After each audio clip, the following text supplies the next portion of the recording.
All right. I think we're got it. Check. Audio check on the Instagram. Okay.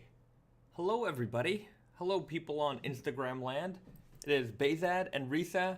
We're here on YouTube. We're simul streaming here for a second. Did I say something funny? No, simul stream. Yeah, that's a funny word. Yeah. I thought I messed up something. Anyways, hello everybody in internet world. Welcome to the Naked Famous Denim live stream. It is Saturday morning here for us. We're broadcasting live from Naked Famous Denim International headquarters in Yokohama, Japan. Bahzad, Risa, Bahzad. Hello YouTube. Everybody. Hello Instagram. If you're watching us on Instagram right now, the whole live stream isn't going to be here. It's going to transfer over to the YouTube. So head over to our YouTube channel to continue watching. So I'm only going to be streaming here for a few minutes. Everybody, let me know where you're checking in from. It's nice to see so many familiar faces in the chat, in the Instagram. I haven't streamed on Instagram in a while. Welcome. Todd Hackett, thank you. We're used to disappointment. I suppose you're talking about the Sixers. I think the Sixers in the NBA basketball, I think something happened to them. Maybe they didn't win. Oh. Sounds like it. I don't know what's going on in basketball. Not since like 1999.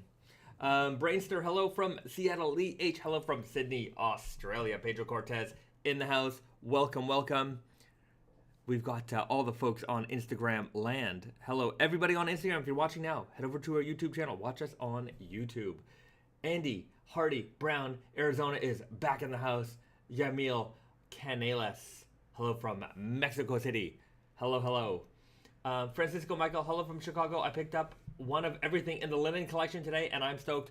Wow. That is amazing. The linen collection, let's start off with the linen collection today. Mm-hmm.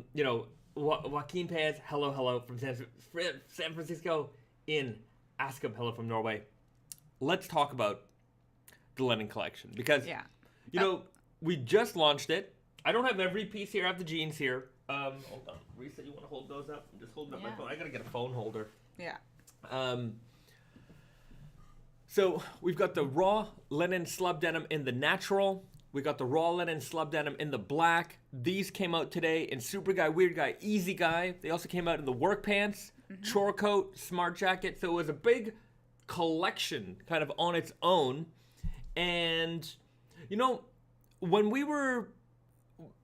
the way we work is, we basically plan everything in advance, like well in advance. So when this was coming to fruition, when we first planned this, we were thinking about a year ago. Mm-hmm. And we'd never did a 100% linen denim before. We dabbled around with some, 15%, 20%, something like that. And those were all fine, but nobody was ever asking us for linen, which, to be fair, I don't really go based on what people ask us. Yeah. But I mean, heavyweight to keep people asking, stretch denim, asking, those kind of things that were not a thing with linen denim. Sure. But I feel like those people have started asking for that because we started providing for it and they liked it. But a lot of times some people don't know what they like until you kind of present it to them. So I didn't know. I was a little bit in these are neat. I like these. Yeah. But I really wonder what the reaction is because it's so different from everything else, right? But the reaction was incredible. It was kind of we didn't have a ton. Yeah. We just had collectionally we had a lot because we had 12 yeah, something items? like that. Let's just look on the website. Total. But it's just I don't know. I think Weird Guy's almost sold out in all the sizes. It's Weird Guy raw linen black just down to 28, 29, really and 30. Fast. Weird Guy raw linen natural just the 36s left. Easy Guy 29 and 30. So everything kind of flew off the shelves for us it was last night. We're just at midnight we launch everything. 11 a.m. Eastern is when we launch things on Tate and Yoko. So you know what? It's just kind of unexpected, but good. I like that these are the build up for it. Like, you know, when we show off the like the preview video, you know, people make their comments and you can just kind of feel from like what's going on, and then like the closer and closer the linen got to being released, like I just felt like the demand just kept snowballing. I'm like, wow, like there's a lot of people looking, like, you know, this wasn't an option before, right? So to see how people reacted to it so quickly and so like favorably was very nice. So it was like I wasn't expecting to like it myself so much either, and then I put it on for like I tried on the chore coat. Yeah. And I was like, oh, this is actually really neat. And you know, when I was putting on when we were doing the video, if you guys haven't watched the linen video, we just launched, we put that up a couple days ago. Anyways, check it out later. Yeah, man. I mean, putting on the whole suit, you feel like, man, I'm on vacation. You know, I had the all black suit on. And I just felt like really, I felt chic. You know, I felt really chic. Like you're on vacation, relaxed mood, but still put together. Yeah. I felt really put together in that outfit. And then with the chore coat, I'm like, I had the, you know, because it was the natural color. I had the chore coat on. I had the natural pants on. I'm like, this is vacation mode. It feels great. So it's like low-key fashionable. Yeah, very fashionable. Low-key. Yeah. It's low-key fire, everybody. So anyways, if you got a pair, I hope you enjoy them. You know, definitely provide us with your thoughts and comments and feelings about them. I want to hear about it. You know, so, you know, that way we can, you know, see where this is going to take us. You know, is the linen, you know, we have the raw cotton slub this season, the raw linen slub. We've got the raw canvas coming up next season, so we've got like a heavier. It's just gonna be so confusing. It's kind of like the non-denim series, right? But we shouldn't have named them so similar. I kind of like it. I don't know. I know, but we get confused all the time. Just a little. When we were shooting that video, like multiple times, like raw cotton. Yeah, raw cotton slub. It was just, anyways, it does get a little bit confusing, but anyhow. I hope you guys enjoy them. Thank you so much for supporting them. And you know, I can't wait to see your fit pics. Post them on the Instagram. Put the hashtag in. We'll share that. We'll share that with the community. So, raw linen slub launched today, selling fast. Tati and Yoko, Naked Famous Denim NYC. Go to nakedfamousdenim.com. I know a lot of websites. NakedFamousDenim.com, go to the news section. There's a blog post. We've got a little write-up, some photos, and then a complete listing of retailer availability. So if you've missed out on your size, you can't find your size somewhere, go through that list, and you'll be able to find it. You know, the thing is, I know, you know, Tate and Yoko, places like James Dant, Blue Owl Workshop, you know, there's certain websites in the community that are a little bit more, you know, they're more established, you know, especially for online business. There's a lot of great stores we work with that are mostly independent, like they're not mostly, they are independent shops, but they're mostly, you know, local kind of shops. You know, they don't have the biggest online presence. They deal with their local communities. They have an online store. Maybe you don't know about them. Support those guys. You know, there's so many times I hear from those retailers that, like, you know, they get a lot of traction later on in the season because things have sold out maybe elsewhere, and then people find them, and I'm like, yeah, you know, it's great that people can find you that way. I put the links up on our website so people can find you. So do use that resource, because I do get a lot of comments once something is sold out. Where can I get this? Where can I get that? I'm just like, go put that on. Go put that on. Go to the blog post. Check the list. Information is there. Yeah, that actually takes me a while to compile that list. So, anyways. But it's very useful because, especially, you know, like you know, I don't think everybody's sold out of raw linen everywhere. No, not everywhere. So, not yet. Right. It'll be a little while, but if you don't see your size on Tate and Yoko, go over to all the links. And check it out over there. Those watching on Instagram, head over to the YouTube channel, because this live stream is going to end soon. So if you're watching on Instagram right now, head over to YouTube, and we're going to continue the live stream there. Okay, let's take some questions from the audience. All right. Questions and comments. The Moor. Greetings, Risa and Bahzad. Gloomy, overcast day in the DMV. It is here too. Same here. It's been raining and gray and gloomy for like the last couple of days. Yeah, I think we might be in the rainy season officially now. I feel like we missed. Yeah, it's very early. We don't usually get to it until like end June, so it might not be, but it feels like that. Yeah, I hope the sun comes back. I really do. Question from Instagram, Rig14. Dude, will there be any more Hyperflex stretch Selvedge releases with the zip flies coming? I regret not getting multiple pairs. We've got a new denim coming called the Blue Comfort Stretch. Now, the Hyperflex was great because it was a lighter weight, like unbelievably stretchy denim. We call it Flex now. Oh, yeah. Just Flex. Not the Hyperflex, just Flex. Oh, Hyper? No, Flex. Just the Flex. Yeah. Anyways, the Flex denim, my mistake, my bad. We had to rename that one for reasons. We're not going to get into those reasons, but you can maybe imagine. So the Flex denim discontinued. There's a new denim. No, there was the Flex denim. Yep. The new denim is coming out for fall. Blue Comfort. Blue Comfort. And they're they're heavier weight than Flex. Boy, do they feel like real, raw jeans. They're very stretchy. Yeah. It feels and looks like cotton. Yeah. Let me get a pair. Yeah. I got to show these off because these are crazy. Oh. Yeah. Yeah. And it's very stretchy. It's as stretchy as Flex, if not more, I would say. But it's heavier weight, so it's a little bit more, I don't know, it feels more like denim also. And it's dark blue to start with. Yeah. So it's a good color. This is them, right? This is them. You can see here, they're not like flippy floppy, they've got a density to them, right? Yeah.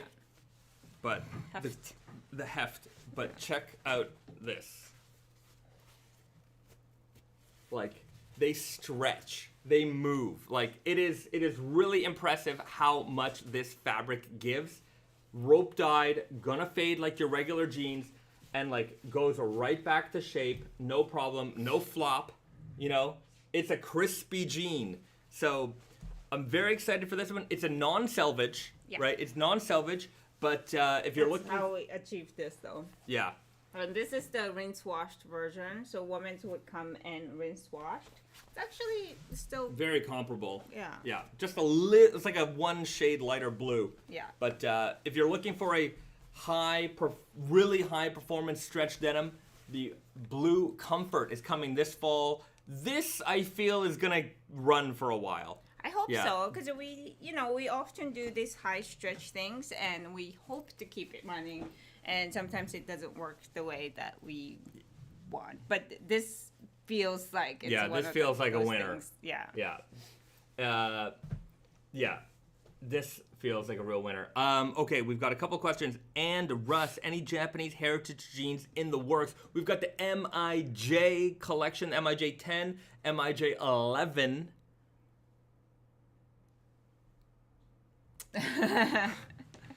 Okay. Can't keep anything. I can't keep any secrets today. But we also have Japan Heritage. Maybe the question was meant for that. Japan Heritage is coming back in fall 22? Yeah, Japan fall. Heritage Kasuri. Yeah, so that one is actually really great. Also, the weft on that is, I think we showed it off last week's stream, but the weft is multicolored dyed in Kasuri form. So a single strand of yarn has multiple colors, and we use that for weft, so it gives this rainbow weft kind of look. Which I have here somewhere. Right. We're starting pretty hard with the previews today. Yeah, I like it. Yeah, so yeah, if you are looking for Japan Heritage, this is the newest version. that's coming out in the fall. Again, dark indigo warp and multi-colored dyed Kasuri yarn on the weft. Right. So again, this is an example of weft dyeing method. It is a single strand of yarn that's dyed in rainbow. Yeah, like a gradient dye. Yeah. So there you have it. That's the new Japan Heritage Kasuri coming for fall winter 22. Watch out for that. Okay. And then we get into What's the weight on the Japan Heritage Kasuri? I believe 14 and a half. Yeah. 14 and a half. Okay.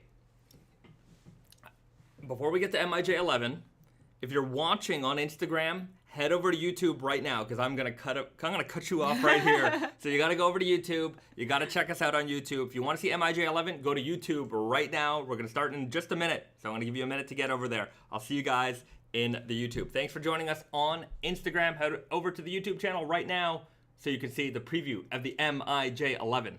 Okay, bye-bye. Okay, so YouTube exclusive content going on right now. Let's answer a couple of questions.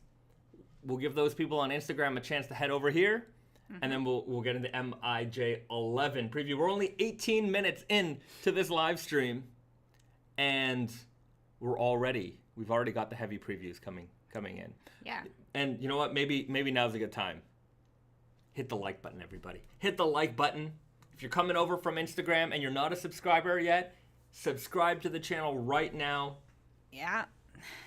Let's get those likes up. Yeah, I like how we're keeping everybody on the toes because, sometimes we don't do preview until the end. Yeah. Sometimes we do it right in the beginning. Right at the beginning. Okay, so we'll answer a couple questions and then we'll get to MIJ11. Your sound volume is better than it has been for weeks. Better here anyways. Excellent. Nice. Well, glad to hear it. Writes W5 says that. How many ounces? I'm not sure in regards to what. Amiv wrote that. Hello there, Bahzad and Risa from Joey D. Okay, I'm going to scroll up a little bit. BD, got an alert that my tag size of the Elephant 9s jeans appeared on the site. I selected an alert for the wrong fit. Nuts. Yeah, so what BD is talking about is on Tate and Yoko and on Naked Famous Denim NYC. If there's something you're looking for and the size is not available, a little button will appear that says email when available. Just click that button, put your email address in there. Or phone number to get a text. Right. Sometimes email notification doesn't come through quickly enough. Or it might go to like this, promotions folder or whatever. Your texts always get through, right? Yeah. Your texts are going to get through. Yeah. So sign up for that notification, and the moment inventory arrives for that size and style, you will get a notification. So well, it can happen. Like, sometimes we find stuff in the warehouse like months later. A pair fell behind the shelf, or, for whatever reason, inventory got messed up. If you've ever dealt with a warehouse, the inventory is never accurate. It's never perfect, right? It's mostly perfect, but it's never perfect. So it doesn't cost you anything. You just put your information in, and if and when something does become available, you got it. So I really encourage people to do that. Yeah, it's very useful tool for the things that sold out, but it's a very detailed thing in the back end. But for new release, for like a big release or whatever, you should just go to the site and look for the new item on the time of the release rather than wait for the email to come through. The email would work for the new release item as well, but because we need to make sure that it doesn't get flooded with I don't know how it works. Anyway, so we can only send a certain amount of emails at one moment. So it will be delayed throughout. So if you sign up later, I think you get later. So for the big release, you should go to the website. Yeah. Or do both. Doesn't cost you to do both, but you definitely, if you want to get it, don't wait for the email. Because just the way, our email list is big, and just the way the email list, Yeah, if it's a very anticipated release, yeah. But our emails, usually they go out at release time. So like release time's 11 a.m. and the email goes at 11 a.m. But because the number of emails is getting sent out, it's just there's a delay there. Right? That for email marketing, Yeah. but also the newsletters, but also for the back in stock alerts. Yeah. Those would say if we have 5 pairs of jeans in that size that you sign up for, and there's 500 people sign up for that size, for instance. Doesn't happen, but then not all 500 gets alerted right at the moment. Yeah. Yeah. So anyways, Just saying. if you want it, be there at 11. We've got some spam comments in the comments section here. That's new. We haven't had those in a while, so you, sir or madame, I'm not going to presume, but what do you call someone who's not a gentleman or a gentlewoman? You know what I mean? Like a nasty person. Yeah. I don't know. I don't know. I don't know how to get rid of them. I will figure it out. Yeah. And then you will be forever banned because this uncouth individu. Uncouth. Never heard that word before. A scallywag, a scoundrel. That's it. Okay, you person are going to the nether realm. If I can figure it out. Don't know if I can. Participants. Okay, there you go. No, that's not good. Don't know. Don't know how to do it. You're lucky because oh, wait, there it is. That's the way. Oh, I found it. Oh, you are gone. And your comments will be removed. Oh boy, Can you also block them? I put them in hidden mode, so I mean they could probably see their own comments. But that's it. See, you messed up. You done messed up. Now you're gone. Get him. Got him, guys. I got him. Try that again. See what happens. Spammers, the poison of the internet. Frank, it would be cool to get a MOTU, Master of the Universe. I'm assuming that's what that means. MOTU, classic Mossman inspired action figure Moss Jean. You guys, it's the second week in a row, Masters of the Universe. Okay, whatever, I don't know how to get that back. You done messed up Aaron? Yes. All right. Zap pow. Boom. I got magic. They're not really magic powers. I got ban hammer. Boom. Ban hammer powers. See you later.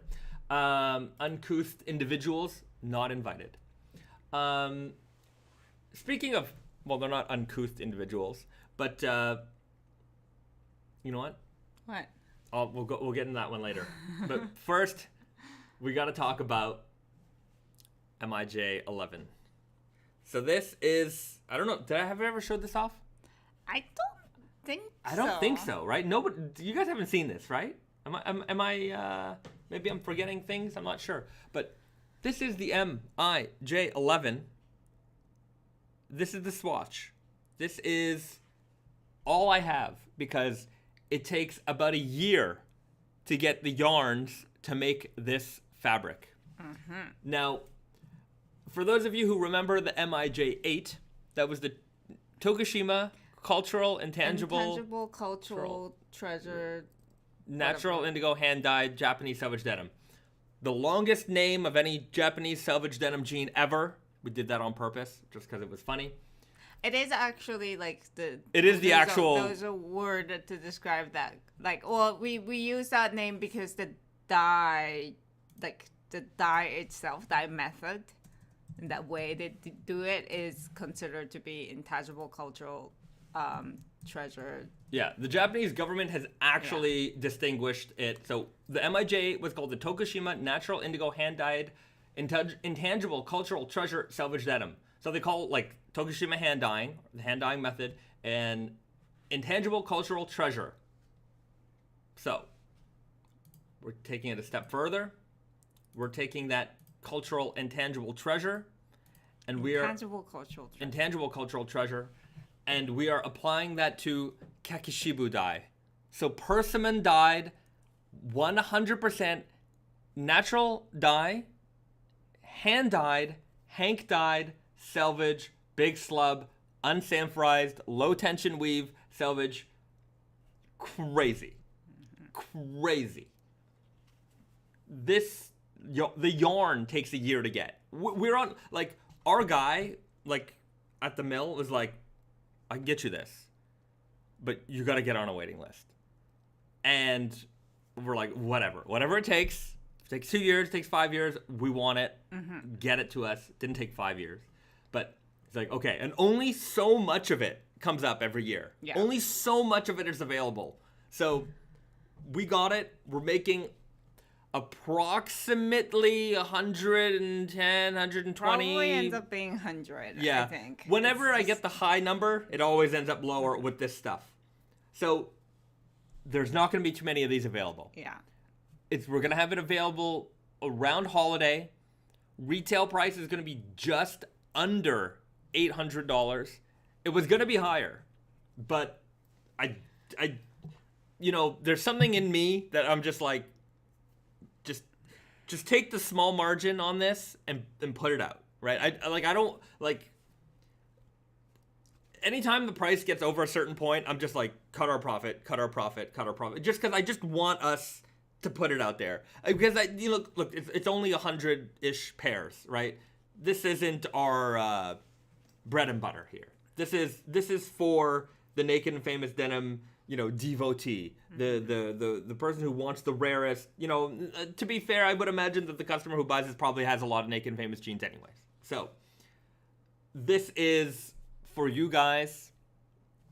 It even at the around $800 price point, it costs what it costs. But it'll be MIJ. So all the MIJ details coming this fall. Look at the variation of color on this. It's crazy. And like right now we're seeing such a growth and want for like natural colored jeans. Like this season, like the raw linen slub, the raw cotton slub, the natural seed denim, really, really, really popular. Over the years, like, we've always had the natural seed, and that was always kind of been growing. Every year, it just kind of, the demand for that color has grown more and more. This year is the year that I really think it hit home, and a lot of people were like, you know what, now it's time. Now I can start embracing more kind of non-indigo options into my wardrobe. I've got a lot of jeans. Oh, look who's back. Oh, damn. See you later. I think you like ban these people. I don't know. Put user in timeout. No, we're gonna remove them, and Yeah, but you're removing the message. Yeah. See you later. You're on timeout, dude. Done. They're back. You know what's funny? Ray, how's it going? Welcome to the chat. For the next 300 seconds, that's it. Wow. That's no good. You got to do more than that. Hide user on this channel. See ya. So, what's interesting is that these types of spam comments actually make it like, they're usually not in our live chat, but in the comments section, like for a while, they used to always get in there. They were always in there, and I always had to delete them. But like if somebody wrote like even like a PG rated cuss word in their comment, it would go into like, you gotta review it. Yeah, you gotta review this. Yeah. And I'm like, they're like, wow, these jeans are effing awesome. And I had to review that, but like a link to like a adult activities website, no problem. Yeah. Every time it would just go right through. And I'm like, how does this filter work? Because they know what the filter is. Yeah, I know, but like the people at YouTube need to figure this out. Like there's so much, like, people talk about like content on YouTube getting banned and getting like shadow banned and all this kind of stuff. Everybody talks about that. I'm like, YouTube has an algorithm to figure that out. but they haven't figured out getting rid of these. Like literally 100% of the time they make it into the comment section, and every little tiny cuss word has to be reviewed. It I is don't know. a game of, chasing, whatever. But it's not a game for me to chase. YouTube's not doing the chasing. No, I know. It's the game between YouTube and YouTube filters and those spammers. Yeah. I don't know. I don't think YouTube's doing anything, to be honest. I don't think they've done a thing. I think that the fact that there's those filters, all these, little words are... Yeah, but it's the wrong filter. It is. It's like I agree. The stuff that needs to be filtered, but it's that, clearly spam, clearly, even goes against YouTube policies. Like, you can't have that kind of content on YouTube at all, but linking to it, making comments like that, no problem, gets through every time. Yeah, well... Yeah. It's context. You need humans to be, creating filters that are as smart as humans. Don't know, YouTube. You guys got to figure this out. YouTube currently has a huge spam problem. I feel like it's always been like that. But anyways. I do think they come in waves too, though. Do you notice? Well, this kind of stuff has probably come in waves, but lately it's been something I had to... I'm just constantly, every day, there's these comments. So, what you gonna do? Lee H writes, are the MIJ11s gonna come in a fancy box? They're gonna come in fancy packaging. So they will be nicely presented. Yeah. Beautifully presented. Don't you worry. You'll see. You'll see when it comes. Damn, I think the price of that jean will make some people cry. The price of this jean is not for everyone. Mm-hmm. It just means that there's so much work into it. Yeah. So if you like that kind of stuff, and if you want a very, very, very rare, there's the 1% of jeans, which is Selvedge denim, right? And then there's every little nuance within that, right? I don't know, people I'm sure people in this community realize it, but even all the Selvedge in the world is probably 1%. That's the top 1% of Selvedge production, of denim production, of jeans production. And then this is the 1% of the 1%. This is the absolute top of the top, ridiculous overkill. How can we make this as slowly as possible? If that's, as, hand dyeing is, it's a traditional art. And then we're taking all this traditional stuff and we're applying it to denim.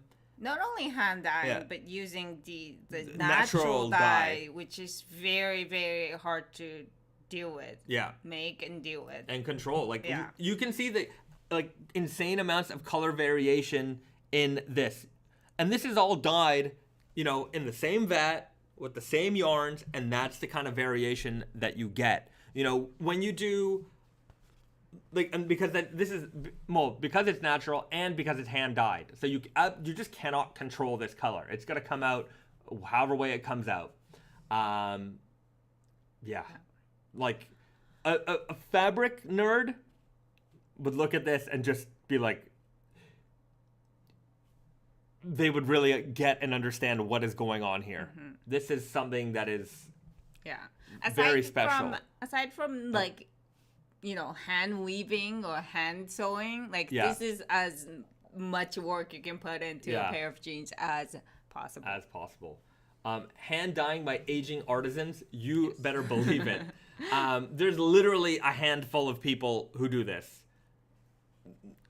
It's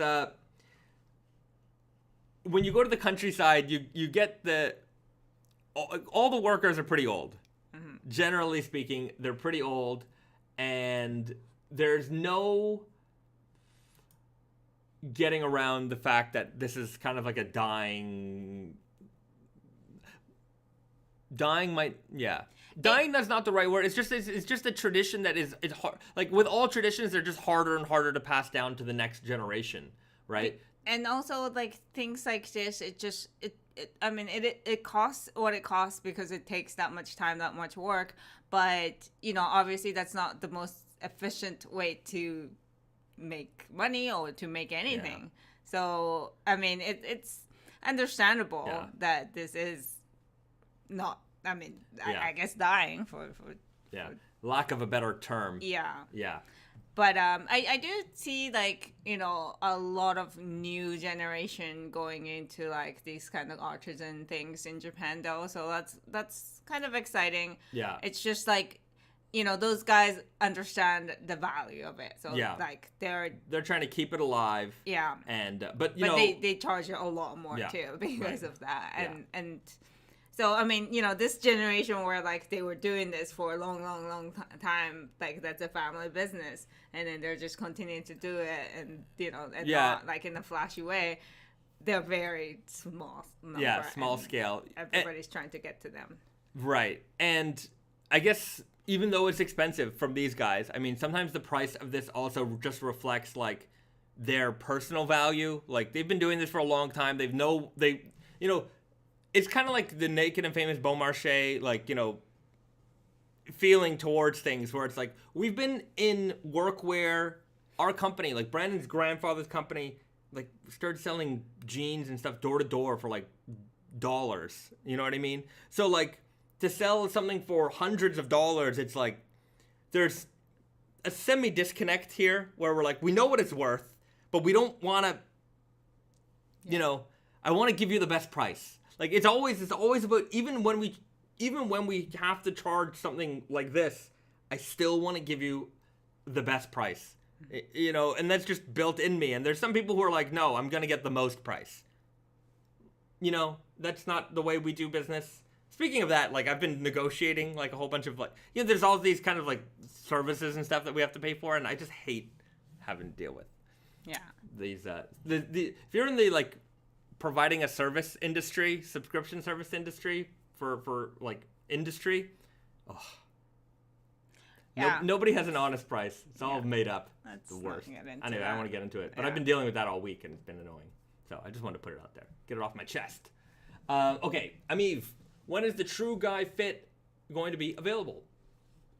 Probably the fall. Mm-hmm. It was supposed to be up by now. There were some delays. We got the fit check last week. You guys saw that.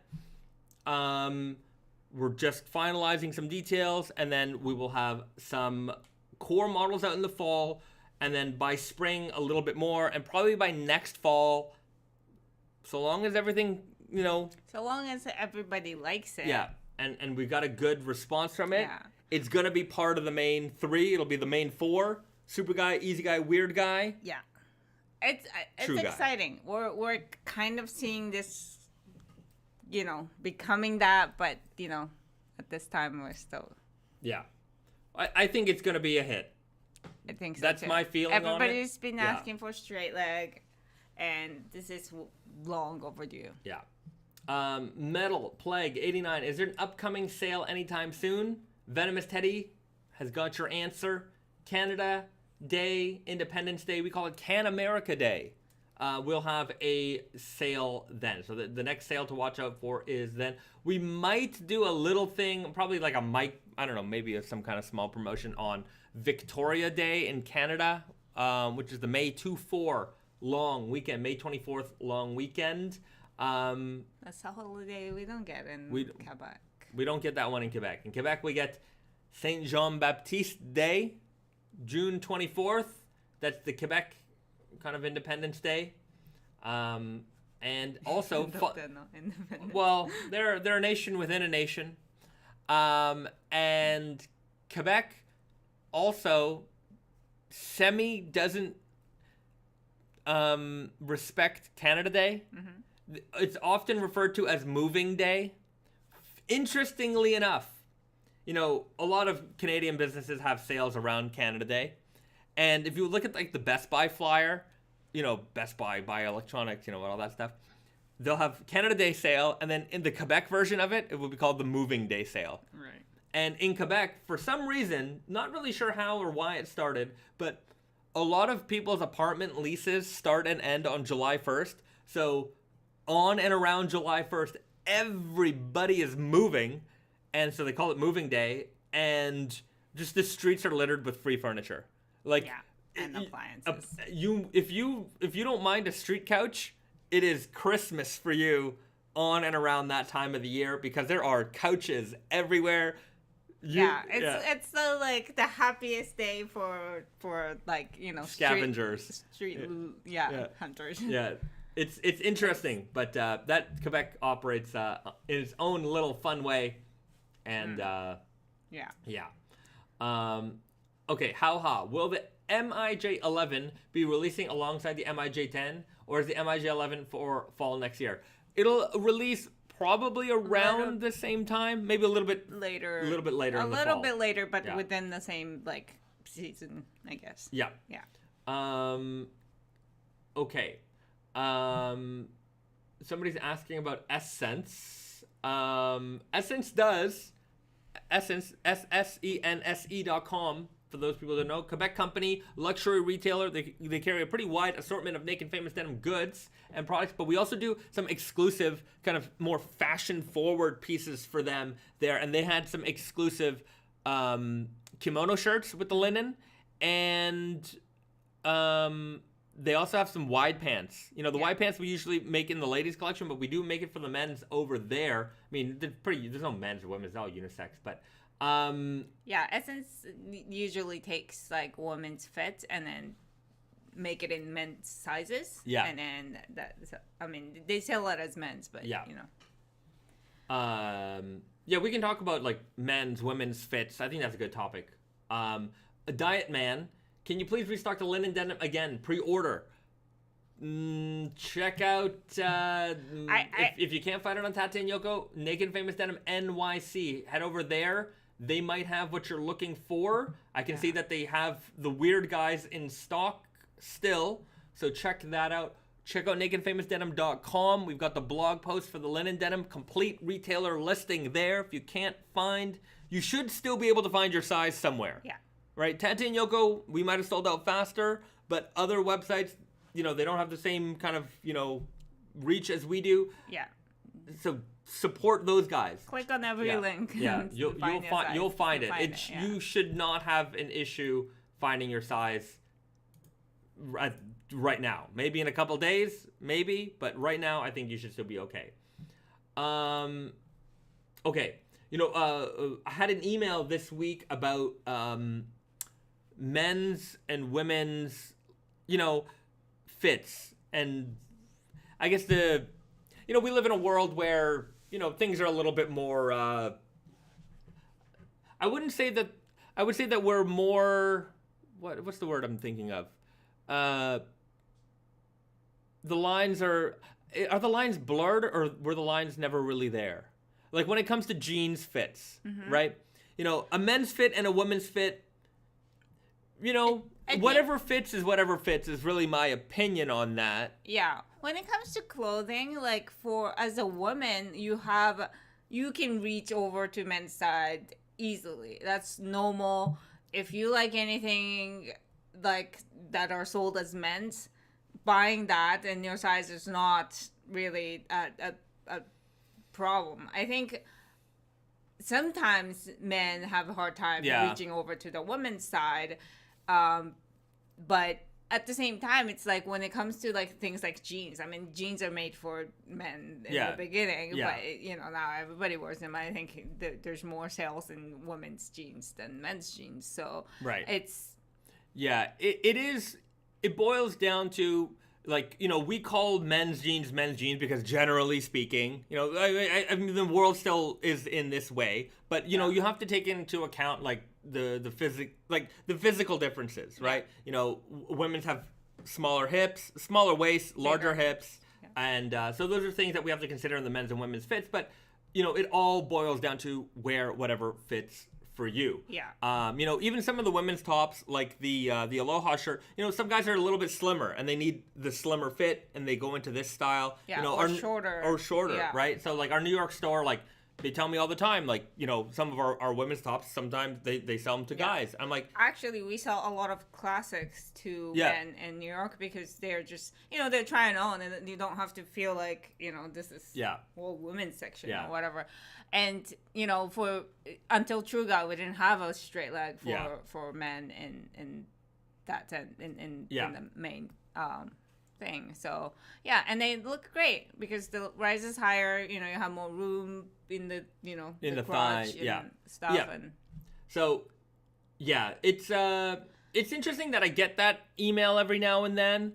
The only thing I do address is that we make starting smaller size. So we start at 23 or 24 in women's, so we go up to 32 or 34 in women's, and obviously that scale's a little bit moved bigger. So for men, so for men's sizing, we don't go anything under 28 anymore. So if you're 27s are rare for men. We used to do them more, but the demand for that really like it's we sell tens of units a year. Like it's not a lot. Yeah. But the demand for like 44 42, and 42, yeah. 40, 42, 44, those are our we don't always make them, but they're higher. Yeah. Yeah, people are getting bigger, I think. But anyway, so that's the only thing. So it's just like, as long as you can find your size that fits you, like it doesn't matter which fit that is. Yeah. I don't think people are getting bigger. I think that we're attracting those customers because it's hard to find those proper raw jeans in those sizes. Mm-hmm. A lot of people cap at 38.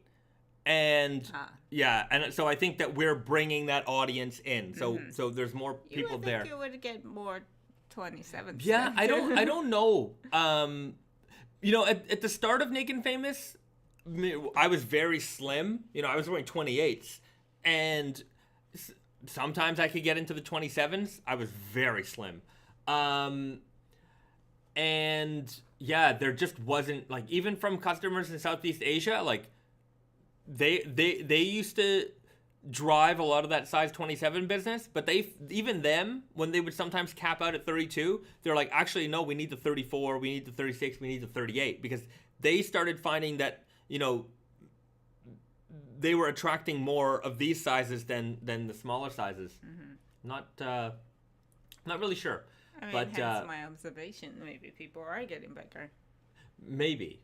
The candy's getting nicer and nicer, sweeter and sweeter. What can I do? The 38 cap is awful. Need that 40. Yeah. 40 I think 40 is pretty normal. Yeah. I think. Yeah. A lot of retailers don't buy size 40 from us, but we make sure that we always make 40. Yeah. 44 sometimes not. Yeah. Yeah. 40 is Yeah. That's it. I have to size up to 38 in Easy Guy for the thighs to fit. Right. It's not an unusual size. It's a pretty normal size, Frank. Yeah. That's from Frank M. But back to that, the man woman thing, I just want to address that the reason why we make, jeans are jeans. We call them weird guy, whatever guy, but it's, it's like, hey guy. Yeah, hey guys. So, it really doesn't matter. I sometimes wear men's jeans, no problem. Yeah. And the reason why we make the women separately is because of the physical differences.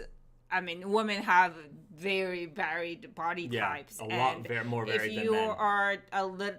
If you're a little bit more straight, not so much curves, then you can definitely wear men's jeans, and it doesn't look weird or anything like that. But sometimes, depending on the body type, it's really hard to find jeans that are not humongous in the waist and still fits in the hips. So that's the reason why we make the women's collection. Yeah. It's not limited to women's. Yeah. Everybody can buy them. Yeah. I was going to say something, but now I forgot. I'm sure it'll come up. But anyways, I'm sure we'll have this little rant again in a couple of weeks or a couple of months. But I don't know if it's a rant. I just think it's a good public service announcement. These labels are just for convenience. Yeah, they're just for convenience. Yeah. A reference where you can start, but look, man, you wear whatever you're comfortable with, wear whatever fits you. The jeans that fit you the best are the jeans that you wear the most. And that's what I want from all of our customers. And it doesn't say it's women's jeans on the side. Yeah, it's not. Yeah, nobody knows. Yeah, it's not like the shirts. not like Michael Scott with the suit, you know. What was that called again?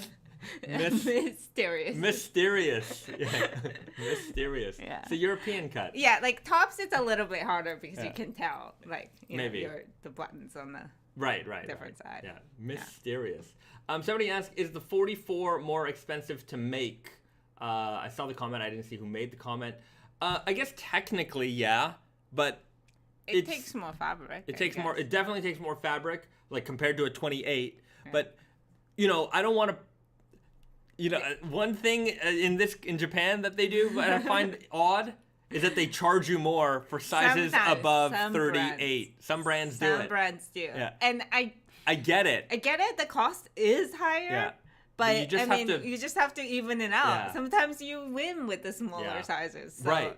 You definitely like. It's not fair that the 27 is the same price as the 32. Like we're not selling you peanuts by weight. You know what I mean? We're selling you a finished garment. Just average it out. It's gonna be fine. Yeah. Like you're gonna win on some. You're gonna lose on some. But it's so small that it doesn't matter. It's a wash. So. Yeah. It is like, you know, sometimes I think about this, you know, airplane, you are charged, like if you have a bag that are overweight, you're charged. But if you are personally is like skinny or fat, like it doesn't matter, like the same price for everybody. You know, my weight versus like, you know, I'm like 160 pounds right now, but like a normal guy is also 200 pounds. Like, or if you're 12 years old and you're like, you know, 80 pounds, it doesn't matter. You're charged the whole... The baggage scam at the airport. Oh, gosh. You know, we've flown a lot, so we have, you know, our, you know, statuses with the airline, so we get away with a little bit more here and there, but boy, have they scaled back those programs over the years. Like, a lot. They used to give us a lot more perks. Yeah. The airlines, I figure they've been like, you know, the average business traveler is not that's not who they're trying to impress anymore. They're trying to impress the 1% of the business travelers. Like those guys are getting all the perks and they kind of stay in their zone. But now this is completely not Denim Rant, but before you used to be able to like, I felt like, you know, if you were like at the bottom level of like the statuses, like you had an opportunity to grow, but now like they're making it such that like, no, we're kicking you out of the program. Yeah, but also like before you fly frequently enough with consistent, you know, like the same airlines or whatever, then they reward you for your frequency as well as the amount that you put like in each ticket. Like it's, you know, now like unless you you pay for the higher class, you don't get anything. Everything is charged. Like you only get these treatments because you paid for it. Like if you're upper class, and then, you know, if you don't pay for it, you literally get, it doesn't matter 100 times you fly a year or one time you fly a year, it doesn't matter. It's the same treatment. But one thing that annoys me is just like the way that they balance out like how you get your status levels, where it's like you have to have dollar spend and like the amount of flights, and so it really benefits people who do a lot of short haul flights versus people who do long haul flights not as frequently, right? You can have way more miles racked up, but if you do like 10 flights between Toronto and Montreal, which is kind of normal, like you basically are in the zone for being in status level. But if you do like 2 flights a year to Japan, 2 flights a year to France, 2 flights a year to New York, 2 flights a year to Vegas, 2 flights, or you know what, like that, then you barely scratch the surface. But it's also that like those flights, I feel like, and they're more expensive flights too. Like, you could rack up the dollar Yeah, amount. I think that's why. Like, they reward those, like, short flight flyers because those flights are, like... The margins on them are huge. Yeah, like, on... Depends on the airline. Yeah, but, like, ratio-wise, they're making more money for sure. Yeah. Anyways, it's a weird, complex, like... Every time you log in, every year, it's like a new mathematical equation you got to figure out. Like, do I have status? What perks and benefits do I get? Trey annoying. Anyways, the world is opening up more and more. They said Japan might open up next month. So I feel like, we're going to be back in the traveling mode in the next, 6 months or so. And I just want to make sure that we're flying comfortably. Yeah. Yeah. I'm never comfortable. You're never comfortable on the flight? No. I don't mind. Oh, no. Not even a little. Unless it's like 30-minute flight, I can handle it. But like any, like, not even 5-hour flight drives me nuts. Oh, I don't mind. Sometimes I don't mind them. It's just peace and quiet. I just want to ride the trains. Let's ride the train to Canada. Bullet train to Canada. We're going to work on it. It's like tickets at an arcade. Only 2,000 tickets for a Super Bowl. Yeah, I mean, if you're annoyed, like, North American prize redemption is one thing. You should see, like, the way, like, they don't have prize redemption games in Japan the same way that they have in North America. In North America, it's like, you play the game, you get the tickets, and then you 10,000 tickets and you get a piece of gum, right? Like Dave and Buster's kind of. Yeah. But like here in Japan, it's all UFO catchers, and it's like it's $1 a play usually, and the way that the games are set up, like, you really think you can win. I mean, I guess that's how everything works. But the way they're set up, if you know how to play the game, like, you're like, okay, I can do that in, like, 8 moves. And, like, they're really designed, like, you're not going to win in one shot. Like, there's just no way. Unless they set it up improperly. But they're really designed for you to, like, incrementally move all the pieces. I've watched all these YouTube videos on how to win. I can't win. They're impossible. And I mean, they're businesses. They're smart. They know what they're doing. When you come to Japan, you will ultimately get suckered into playing these machines because they're very exciting, right? You're gonna walk by in Shinjuku or Shibuya. You're gonna pass a big arcade. Available. Yeah. Like, when you're walking by, you're like, oh, okay, it's right there. Yeah. Let's try one. And you see all these fun and interesting prizes. And you're like, oh, it'll cost me $1, right? You put it in, you're just like, okay, wait a minute, I got it. I'm getting it in the next round. Right. It's like the casino when you get 7-7 and then like bar, like, oh, the next one, right? So, anyways, when you come, I'm not gonna say don't get suckered into it because I think it's one of those things that you kind of gotta. You kind of gotta do it. It's like $1 to each time. Yeah. It's don't harmless. spend $50 on these things. You get a budget. Yeah. That's Don't do that. Get a budget. Yeah. Right. Nicholas B.O. Get an old pirate ship and we'll never have to fly again. Naked and Famous Denim. The SS Naked and Famous Denim. I don't know what SS stands for. They call the ship, like the SS, something or other. Mm-hmm. Yeah. Selvedge, super Selvedge. Selvedge ship. Yeah, I don't know anything about pirate ships. Yeah. Well, when you're a pirate, you don't have to listen to the rules. You make your own rules. You are the rules. The criminals of the sea. The stewards of the sea. There's no rules in international waters. What would international water salvage, the most illegal salvage denim be? Dyed with cobra venom. That'd be cool.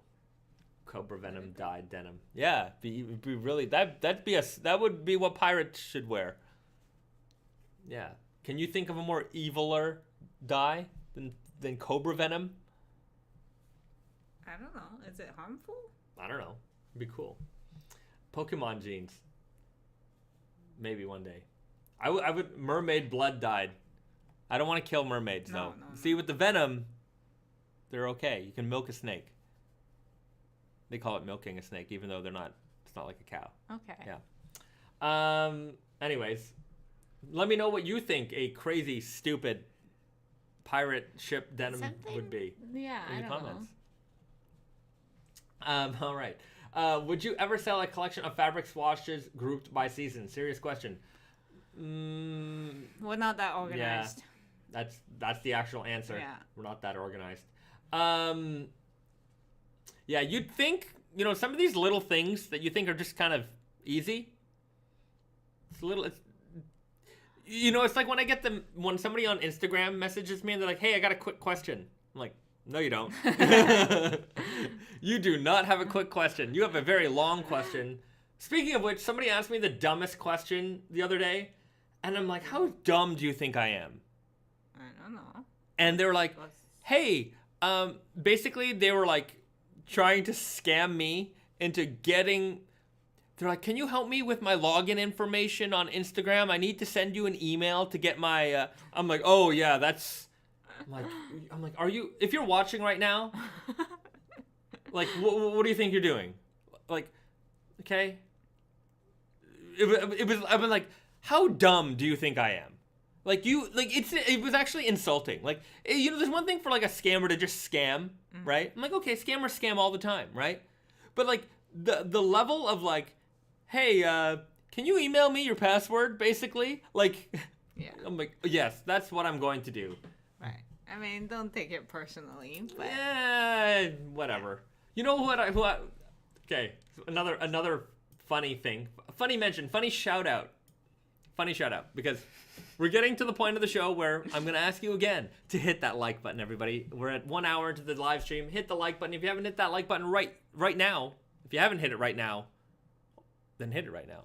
Please hit it right now. Get our likes up. It helps everybody in the raw denim community find our channel. When we've got this, interactions, it helps boost the profile of the channel. So if you haven't hit the like button already, please do so. It really helps us out. And I want to give a special shout out to the one person. There's one person, and I think it's the same person. I hope it's the same person. On every one of our videos who hits the dislike button. Shout out to you, because you watch all of our videos and you dislike them. So I don't know what you're doing. You probably watch it to dislike Yeah. it. Like, watch it for a second and then dislike it. It's and then really go interesting away. because, like, Some dedication, man. it's literally. I wish the ratios would show on you. They took that away. You can only see. I don't even think you can see the likes anymore. Oh, you can see the likes. You can't see the dislikes. But anyways, I can see the dislikes, and it's literally one dislike on all of our videos. Just one. And I have a sneaking suspicion it's one person who hate watches this program.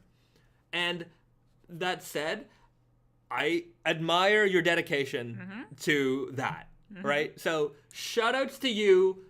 I'm hitting the like button on you for being dedicated to not liking I just us. want to have a conversation with them. Yeah, I just want to know. Quick question. Yeah, Rice W5, shame on them. No, not shame on them. I mean, you know what? They're a viewer too. I appreciate all the views, whether you like us or you don't like us. If you're watching us, you're tuning in. I appreciate that. Yeah, but, for sure. And I'm curious. There Yeah, has to be a reason. Yeah. I want to know. Is it my hair? What is it? Is our lighting not great enough? It's not great, I know. But what drives you nuts? I want to know. Yeah. Inquiring minds want to know. If it is you, leave a comment below. Let us know. Yeah. So everybody, let's give them a thumbs up. Give them the encouragement that maybe they were looking for. Maybe they were hoping for a shout out one day. And then you got it. I mean, it could be that it's different people every time, different person every time. I don't know. It's always like if it was more than one, I feel like the numbers would be a lot more different. But the fact that it's always one, just one. Anyways, now a bunch of people are gonna dislike this video. Don't do that, unless you're that one guy. If you're the one guy, I don't mind. But if you're just doing it for fun, whatever, it's okay.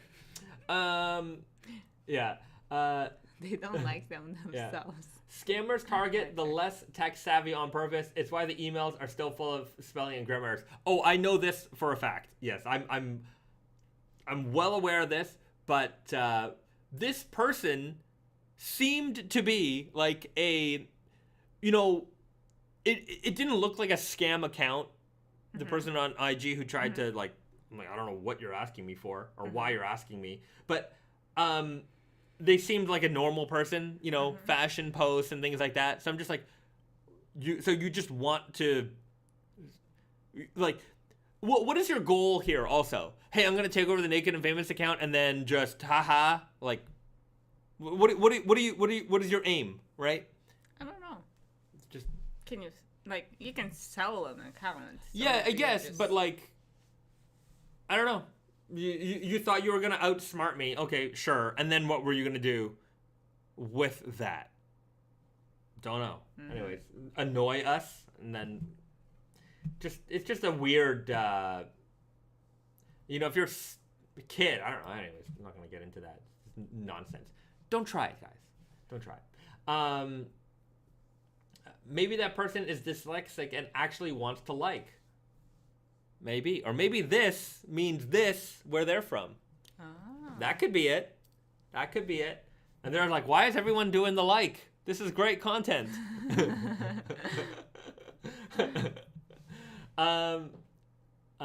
Okay.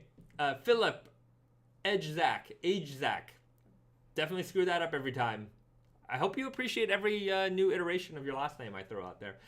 Do you have any hot takes on style in general? About other things like architecture or interior design? Hating on brutalism and has been a meme as of late. Hating on brutalism? I love brutalism. I love it. I absolutely love it. Any hot takes on style in general? What can I think of right now? You know, I'm working on a project with, we're working on something, and they asked me about, like, carpenter jeans, you know? They're like, can we do, like, a carpenter jean with, with the double fronts? And I'm like, I hate these jeans. If you're a carpenter, fine. But, like, there's in the streetwear world right now, I don't know if it's still a trend or not, but there's just like this thing in their mind that like, I need these double front, you know, jeans with all these pockets. The other thing in the streetwear thing right now, a lot of pockets. Just throwing pockets everywhere. It reminds me, if you guys remember, if you were from the sneaker streetwear community in the 2000s, you remember the Evisu jeans with the 10,000 pockets on them, all colorful with their logo. I believe Evisu. Oh man, I'm not gonna say it. I can't say it. But it's just like, why all the pockets, guys? Like on like all this modern, like the streetwear style. Sometimes I see there's just too many pockets. Easy with the pockets. What are you putting in all these pockets? It's like, it reminds me of that episode of Seinfeld when Kramer had all the change in his pockets. I'm like, what are you gonna do? You're just gonna weigh yourself down? Carry a bag or something. Like, well, it's not utility. I think they feel like it is. I'm like, what do you put a chapstick in one? Put your AirPods in another. I'm like, there's a lot. Cargo pants are one thing, but sometimes I see an unnecessary amount of pockets on things. But like the double front trousers in the streetwear, I don't know how that came to be. I tend to believe that a lot of that community is very focused on like, you know, certain icons in that realm, right? There might be a particular celebrity or artist or whatever that they see, and you know, they are, you know, it's interesting to be in their position because obviously if they wore a kangaroo shaped, you know, onesie, they know that everyone would just do it, right? So they've got this unbelievable power, which is incredible, right? Especially in this day and age that we live in right now, you know, through social media. Before it would be like, you know, the paparazzi magazine would have a picture of them in their style. You have to rely on like, at least some of your friends to also do that same, like push the same things or like, you know, talk about the things that you're doing. But now it's just, you know, it doesn't matter. You just, and you even like, you don't even have to like, you know, like it. Yeah. You can put up anything just to see what other people are gonna do, and that's a very weird godlike place to be. Yeah, it's and I'm sure some of them do it just to be like, I started that, I did that, and I'm like, to be like, or like, would they do this? Yeah, let me like, see if I do this, would they also do this? If I wore the Burger King, crown, would that be cool? Yeah, would that be cool? It's like you're but obviously your ego is so high that you could make it a trend, but like at some point you got to be like, I got to do something so dumb, and I'm so confident in myself of doing this dumb thing that I can make it cool that all these people would jump on it. Yeah, but also like I don't necessarily think all of those people who are in that position are like trolling you. It's just that maybe genuinely they're like, oh, this is cool. And then everybody else does it, and not in the like. Right, they might not be trolling you, but I think it's an ego thing that they're. Look, I'm not psychoanalyzing everybody, but I think at some point you're like, I know I can pull this up because it's a confidence thing. They're so confident in themselves, which is great, that they know that if they did anything, that they could pull it off, and they could pull it off because they are them. But then you get the lemmings down the line who look like. Yeah. Like, hey, they look like a 4-year-old who like put on their dad's clothes and like, hey, I dressed myself today, and it's just not even their dad's clothes. They just put on all their clothes. They look like Joey from Friends. All my references are from the 90s, by the way. Where it's like, sometimes I see some of that and I'm like, nobody's telling you look bad. Right. Yeah. That's some of that. Different thing. But like, yeah, when it comes to that people in that position, they're I'm sure it gets old to them quickly. That's why all these like new things come out, because they're like, I did that like a year ago, and now it's all the rage. Everybody's doing it. Like, now I have to move on because it's so, I don't know. Yeah. I love street style, streetwear. I watch a lot of these, like, especially because we haven't been like traveling too much. I like there's all these like YouTubers who do it from like different cities, like New York and Paris and stuff like that. So those are places we're always going to, and like when you're there, you can see what's going on, right? We haven't been around for a while, so it's fun to see these channels pop up and like do that kind of stuff. But the streetwear, like, love for like. Also, I find there's a streetwear version of appreciation of vintage versus like maybe the raw denim heritage version of appreciating heritage, and like the streetwear community sometimes misses the point, and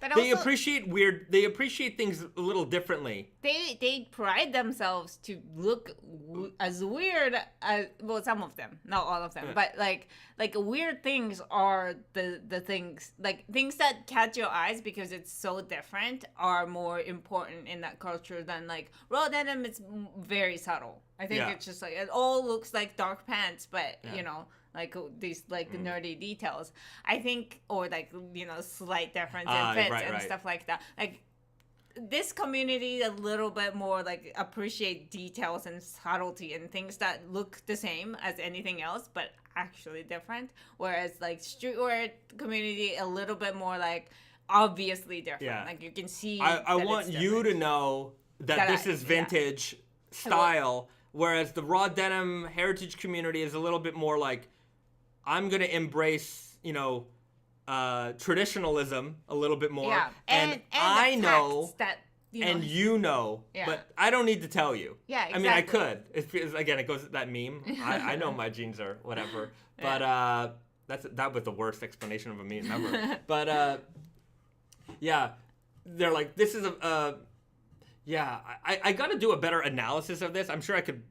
If I had time, I could probably write an essay of the we need to of make the difference, PowerPoint, right? Because the streetwear community right now, I notice it. It's very like vintage influenced, but also sometimes their vintage influence is like 2008, and I'm like, that's not that long ago, man. Like, it's weird how. Yes. Yeah. We're getting older too. Yeah. So. But like 2008 wasn't long enough to be that old.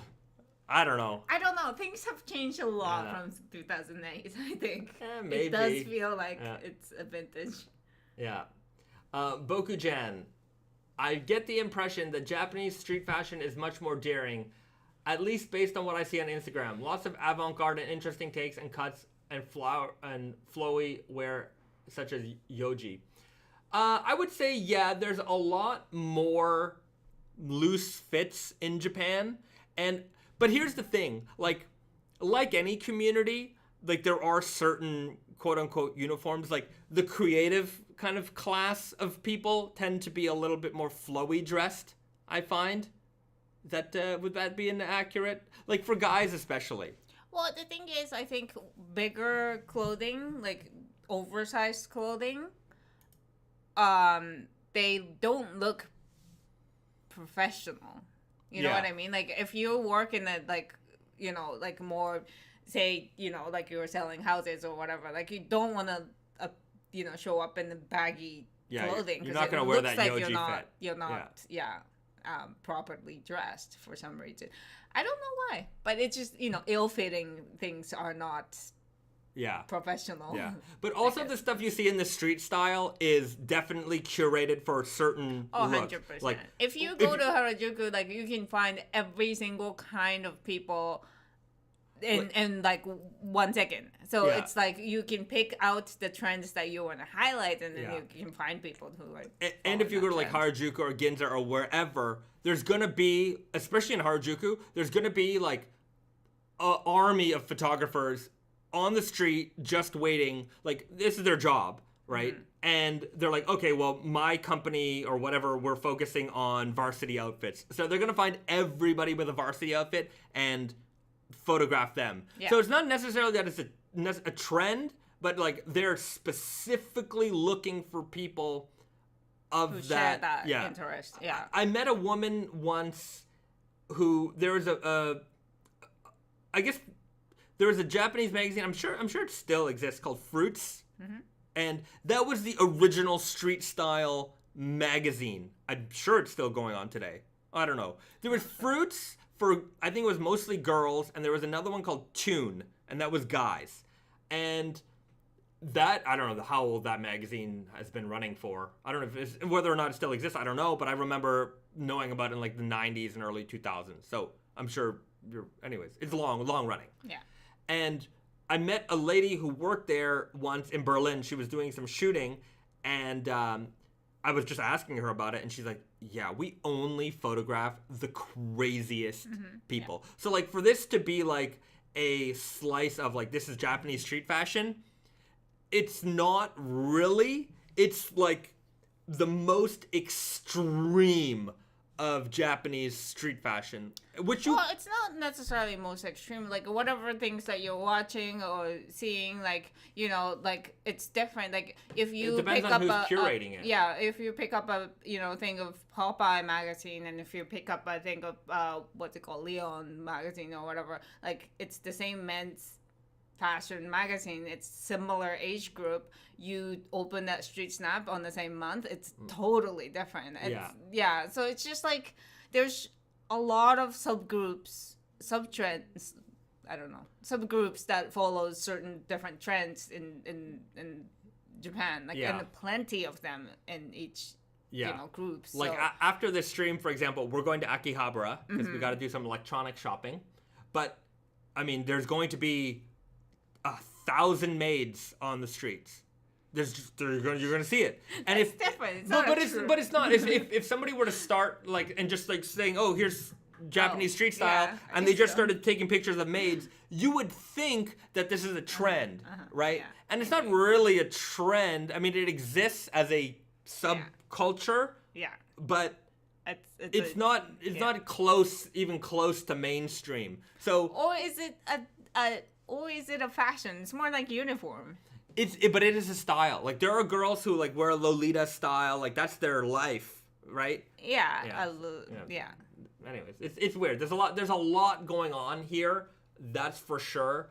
But yeah, like I do think that Japan was very like fast and went really big with like oversized, like loose fit, and it's still going on. Like a lot of people still wear that. Yeah. And I mean, I'm sure we're gonna move on, but it's like it's not to the same degree. Like in North America, you see oversized clothing and people wear them, but like it's not to the same degree as like here. Here, like regular, like like a mom like going to the grocery store with her kids might be in a loose outfit, right? But at the same, like, because it's gone from, like, you have your avant-garde looks, and then it's kind of also trickled its way into, like,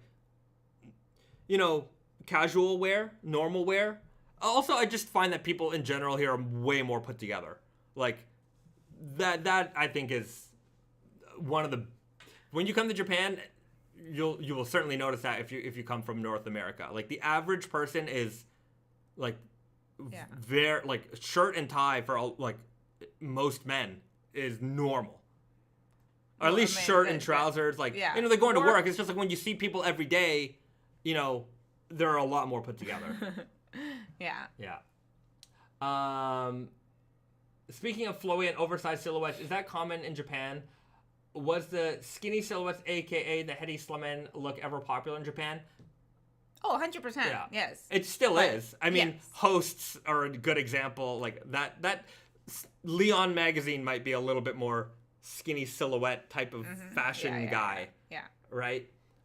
Joker magazine. I don't know. There's a whole bunch of different ones. Yeah, I don't know too much about Joker. I've never seen them. But, Safari. Safari is like... I don't know. It's really, like, when you hit the like, when you come to Japan, like, every convenience store has a magazine rack, but go to, like Tsutaya.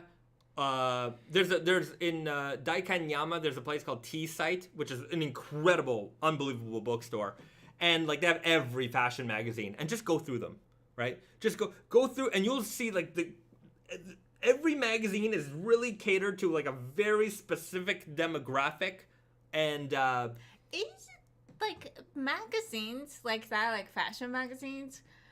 Is that still, like, as prominent in North America, right? No, like, not at all. Like, it's, like, here, like, it might be going digital, but people still, like, look at it. Like, look at each, like, magazines, like, that they like... subscribe to. Like, in not GQ. Like, remember back in the day with GQ, Details, FHM, Esquire, like... you read these, right? And FHM maybe a little if you're a teenager, but or FHM was definitely the young guy, like, wow, cars and boobs and some fashion in there. Here, like, again, like, I'm sure magazine, like, actual physical magazine sales are going down, but I don't think it's stopping these, like, groups or, like, trend leaders to have that much influence over, like, their groups. Yeah. Nicholas B.O., IG is the magazine. It is. But, the beauty of the magazine is its curation, right? It's like, we buy all kinds of... we mostly buy Popeye and Casa Brutus. So, like, there's an interior magazine that we really like called Casa, and... then the fashion magazine that we usually pay attention to is Popeye. But yeah, the curation is really where it's at. IG, I guess you curate your own thing, and then you kind of find yourself in this path. But I guess if you're only subscribing to one magazine, you might find yourself in that path as well. But I would imagine, like, but even within the magazine, they do tend to show off a little bit of, different things here and there. Yeah, I don't know. But at the same time, like, you go to newsstand, like, you see all kinds of different things, and, you kind of, like, get the idea of what's happening not in the magazine world that you subscribe to, but, like, in other things, too. Yeah.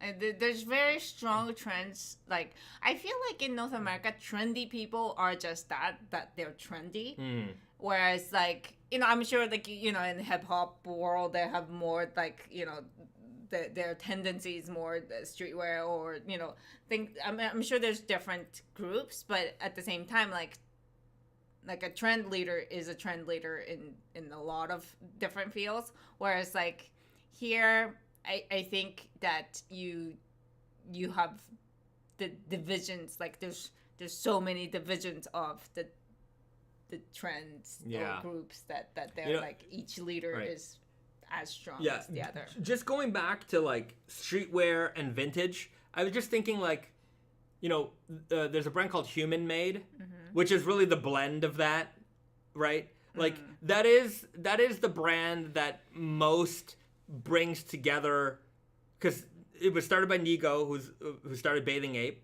and then he's a vintage nerd. He is.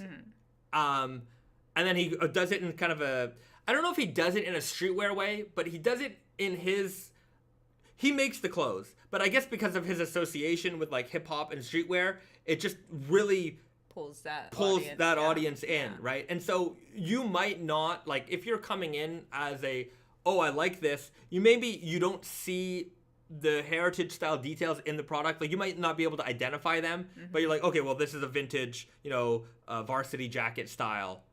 Like, okay, cool. And so, like, I think maybe they look to a brand like that. A lot of, the people who are into, like, the streetwear side of vintage, they look to a brand like Human Made and they're like, what are they doing? Okay, then that's what I need to be doing, right? So they emulate that a lot. That's maybe the emulation leader for that trend world, I think. I'm just a hot take. Anyways, style and what's going on in the world and in Japan. It's very interesting. There's you do see a wide assortment of it. What the things that I really find interesting are how many regular, normal women wear raw jeans here. It was like, without it being like a raw denim thing, there's just a lot of clean, dark indigo jeans, sometimes Selvedge, wide leg, and they just wear them. And it's just a normal, everyday kind of thing. Whereas I feel like in North America, if I were to ever see a girl like that, I feel like it's done a little bit more consciously. Like, she made a decision, I'm going to wear raw jeans. Yeah. Probably. Yeah. I mean, I think that the discomfort level of wearing clothes in, like, like in North America, I think, like, because of the trends going that way, perhaps, but, like, people cannot stand uncomfortableness. Yeah, like, comfort. They really prioritize comfort and, obviously looking good too, but, like, they just don't, like, you can't go from leggings every day to raw denim every day. Yeah, that's it's true. very difficult. Yeah. And I think that, like, it, in women's, majority, like, world, that it has become the standard. So, like, for me, like, I cannot wear heels anymore ever in my life, probably, because just, everyday sneakers. Yeah. I'm not going to wear uncomfortable shoes. Right. I think it's kind of like that. But maybe the women here, they will sacrifice quite a lot for whatever they want to wear. Yeah. Like, it doesn't matter. It's uncomfortable. Sure, that's life. I mean, we come from kimono culture. Well, yes. So maybe there's built in, where it's just, like, kimono is probably the most uncomfortable thing you're ever going to wear. Like, when we went to the Universal Studios, the theme park, the amount of women in heels that we saw there, it was incredible. Yeah, like, because the girls want to look cute, because they want to take their photos, right? Yeah, they're on a date or whatever. Yeah. Big heels. Yeah. It's like, are you walking around in this all day? Like, yeah, there's a lot of that.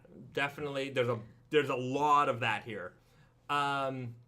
Anyways, like I said, Japan will be opening up soon. Hopefully, you'll come and you'll get to see it for yourself. We're gonna have better in-depth types of conversations about that. Okay, Venomous Teddy, Risa's got great style. I feel like I need to buy something new every time she's on stream. Wow, thank you very much. Yeah. This is like 2 years ago, maybe. Naked Famous. Yeah, the Aloha shirts. The ladies camp collar shirts. Yes. Yeah, ladies camp collar shirts. You don't have to buy it every time. Well, we probably can't. I don't know. Yeah. And we're old stuff. Yeah. Okay. Michael Udall, Naked and Famous Bape shoes would be cool. Yeah. You know, I get the sense that Bape is doing a lot of like licensing these days because like I've seen like I don't know if it was Tommy Hilfiger or something like that. Like I just see a lot of like these Bape collaborations going around. I mean, they're more corporate. Yeah, now, they're a I lot guess. more corporate. Yeah. Yeah, it's they were bought out like a long time time ago, ago. and so it's not like it's not. The thing is, like you go into a Bape store, you see Bape stuff, and you're like, I think it's a nostalgia. yeah, it's a nostalgia thing. Yeah. It's at this point, it's a nostalgia thing, but I think it also plays into the streetwear vintage thing because the streetwear vintage thing is like a lot of their minds is like 90s, late 90s, early 2000s, and like that's when Bape was popping off big time. So like for them, when they see that, they're like, oh, vintage, streetwear, and to me, I'm like, dude, that was last week. Like it doesn't feel that old, right? Yeah, the same way with like Tommy Hilfiger Yeah. or like Guess, you know, Yeah. or Gap even, like, you know, Yeah. those things are like, They're not that old to me. So it's just, I'm old. and they're still there too. It's not Yeah. like it's a dead, you know, mysterious brand. but- Would I do it? I don't know. Maybe. I mean, my own personal nostalgia for Bape is definitely there.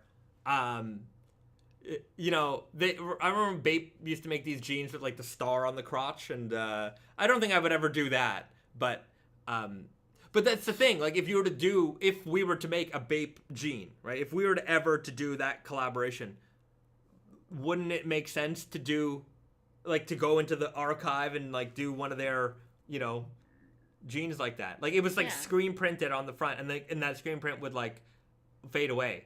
But you know, it wouldn't be for like per se the Naked and Famous Denim audience, right? It would be for like the Bape nostalgia audience. It's for a specific customer who I think would like that. Yeah, because I think, you know, Naked and Famous makes more of like everybody things. Like we make things in such a wide range that, you know, when you were putting together, like anything can be taken as, you know, Naked and Famous take. Yeah. Whereas like maybe Bape has a lot more like directions. Yeah. Yeah. Yeah, that would be. I wonder what it would look like. Anyways, they can give me a call. I don't know anybody there. Okay, Risa, where do you find your style inspiration? Bokujan asks. Good question. But I don't know. I actually don't know. I really don't look to anything very specific. I mean, I'm on Instagram. I see what's going on. But I a lot of the times I think, you know, like because we're in this, like, you know, Naked and Famous world, like we look at a lot of fabrics. Yeah. And then we kind of, you know, make things that are like, well, this fabric is cool. Let's make a shirt out of it, or let's make, you know, something else out of it. And then, like, we kind of, like, my wardrobe is directly connected to, like, Naked and Famous stuff. So it's kind of like maybe my style is based like, on what you want to wear. Yeah, but it, like, always comes down to, like, that fabric is cool. Yeah. And then, you know, go from there. Right. That's a good take. White Lightning, aka Aqua. Yeah, it is. I still have my OG hoodies. Yeah, I think a lot of people have a bunch of their old Bape stuff just sitting around. You know, we were at the thrift store the other day, and I found some like old Bape shirts and stuff, and I'm picking them up, and like, you know, they're all like worn to death, and the print is all crusty, and I'm like, I like this. Right. Like, I wouldn't buy a new Bape shirt, but I would. I didn't buy the old one, so maybe I wouldn't buy an old one. They had some old BBC, like Billionaire Boys Club shirts in there as well. Yeah, I mean... Yeah, I'm not sure. I don't know what I was about to say with that. Yeah, there's a specific connection, like when I first discovered my own vintage, like, you know, things that I wore like 20 years ago that I can still wear today. Like, or like I didn't look at it for like, you know, 15 years, and now it's back in my like routine. Yeah. That was like very special because I didn't buy this at a vintage store or Right. Secondhand store. It's my own history. Like yeah, it's pretty cool. Okay. Questions. Timmy, 21 Spurs. When will you restock the 32 ounce? It will not be restocked. That was that's it. Those are whatever's left, which I don't think is much or any.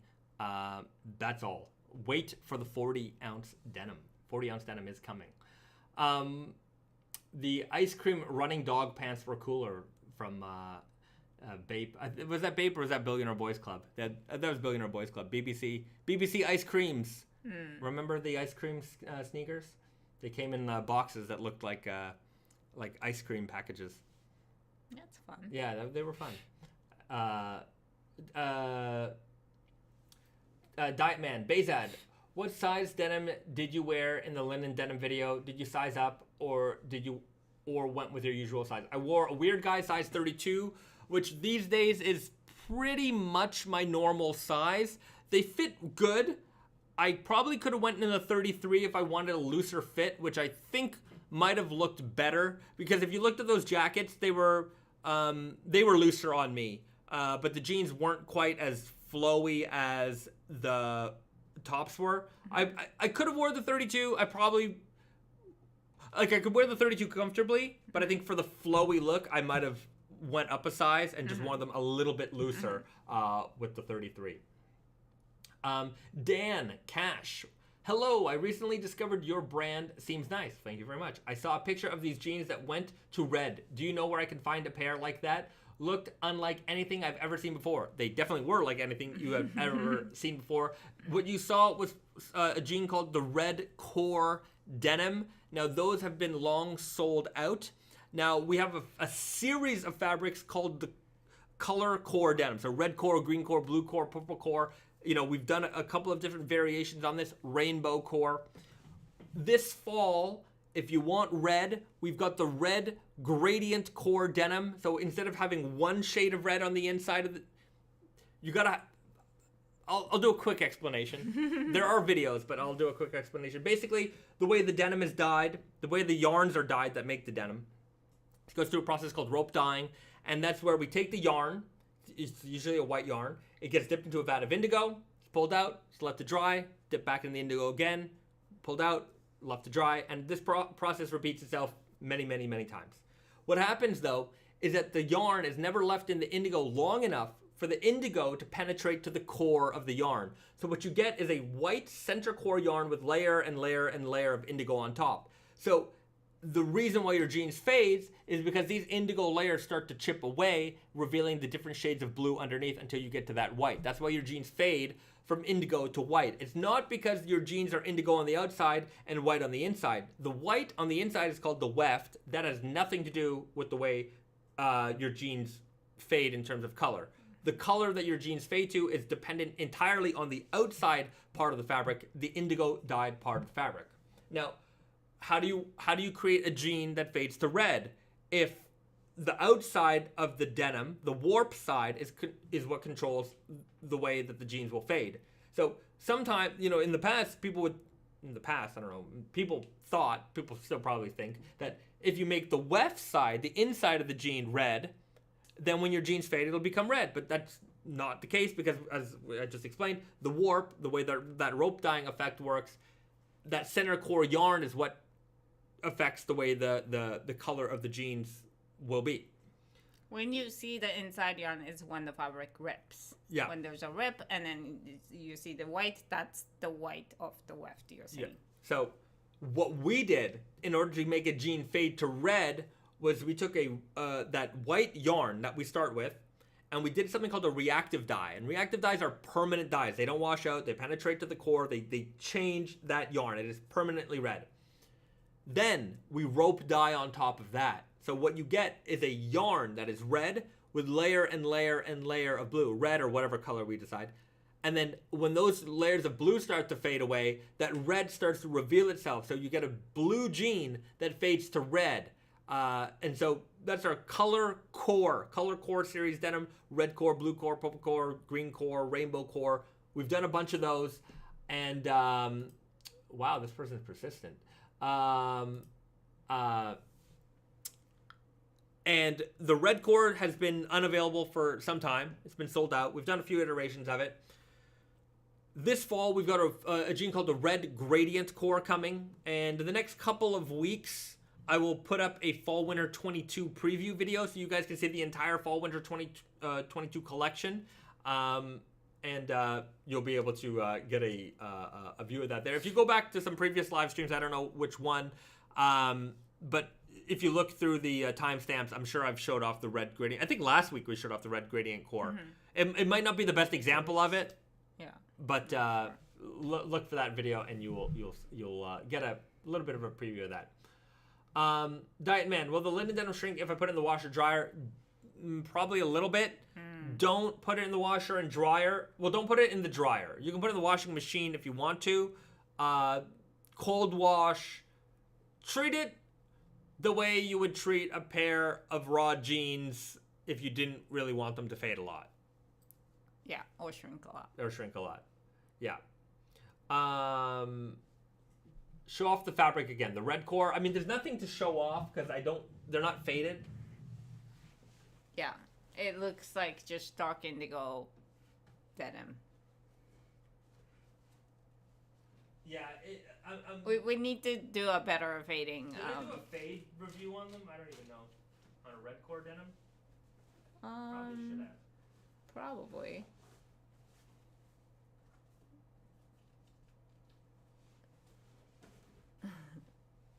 I don't know where they are. Yeah, that's okay. We'll do our fading things. Yeah. Probably. I can't find them. Yeah. Dan Cash. What? That's so neat. I'll for sure try to purchase a pair. Do you happen to know when they will come out? I'm interested to see how that gradient works. Didn't know jeans could get this complex. Well, thanks for joining the stream. You will learn. Yeah, the more you tune in, the more you will learn about denim. They're gonna come out this fall. Our fall collection will start dropping August, September, October. So yeah, stay tuned, and you will see. You will see. Wow, very persistent today. Yeah, these are multiple accounts, so they're really spamming hard. I love my purple cores. Can't wait to see more cores. Christopher W. Yeah. Right. Yeah, I'd like to see a good purple core fade in wild. Yeah, I gotta do a better job of curating the faded posts, because like I will share them on Instagram, but like I need to save them, or maybe on the website we need to have a section of just fades. Yeah. Kenny Ingram, amazing to think about fall winter. We haven't even had a spring in Manitoba yet. That's fashion for you. Yeah. Manitoba. Yeah, it's the weather hasn't been perfect here either, but I'm sure it's much colder in Manitoba. Diet Man, can you open a Naked and Famous in Toronto? Maybe Scarborough. Maybe one day, but no plans at the time. There's a lot of great Naked and Famous retailers in Toronto. Yeah. You can find a lot of things in Toronto. Yeah, Gerhard Supply, Dutil, Over the Rainbow, Good Neighbor, Muttonhead. Yeah. There's so much options for you in Toronto. Unfortunately, I had to retire the rainbow core jacket for now. Just got too muggy and hot where I am. Good thing I got the mainline Selvedge short coat for the summer. That's it. If you've got any photos of any of that color core breaking through, post them up and tag us. We'll share that with the community so people can see. Junior as well. My rainbow core jacket is slowly fading after 4 months. Jackets are hard to fade. Well, because you don't wear them as hard as you do jeans, but once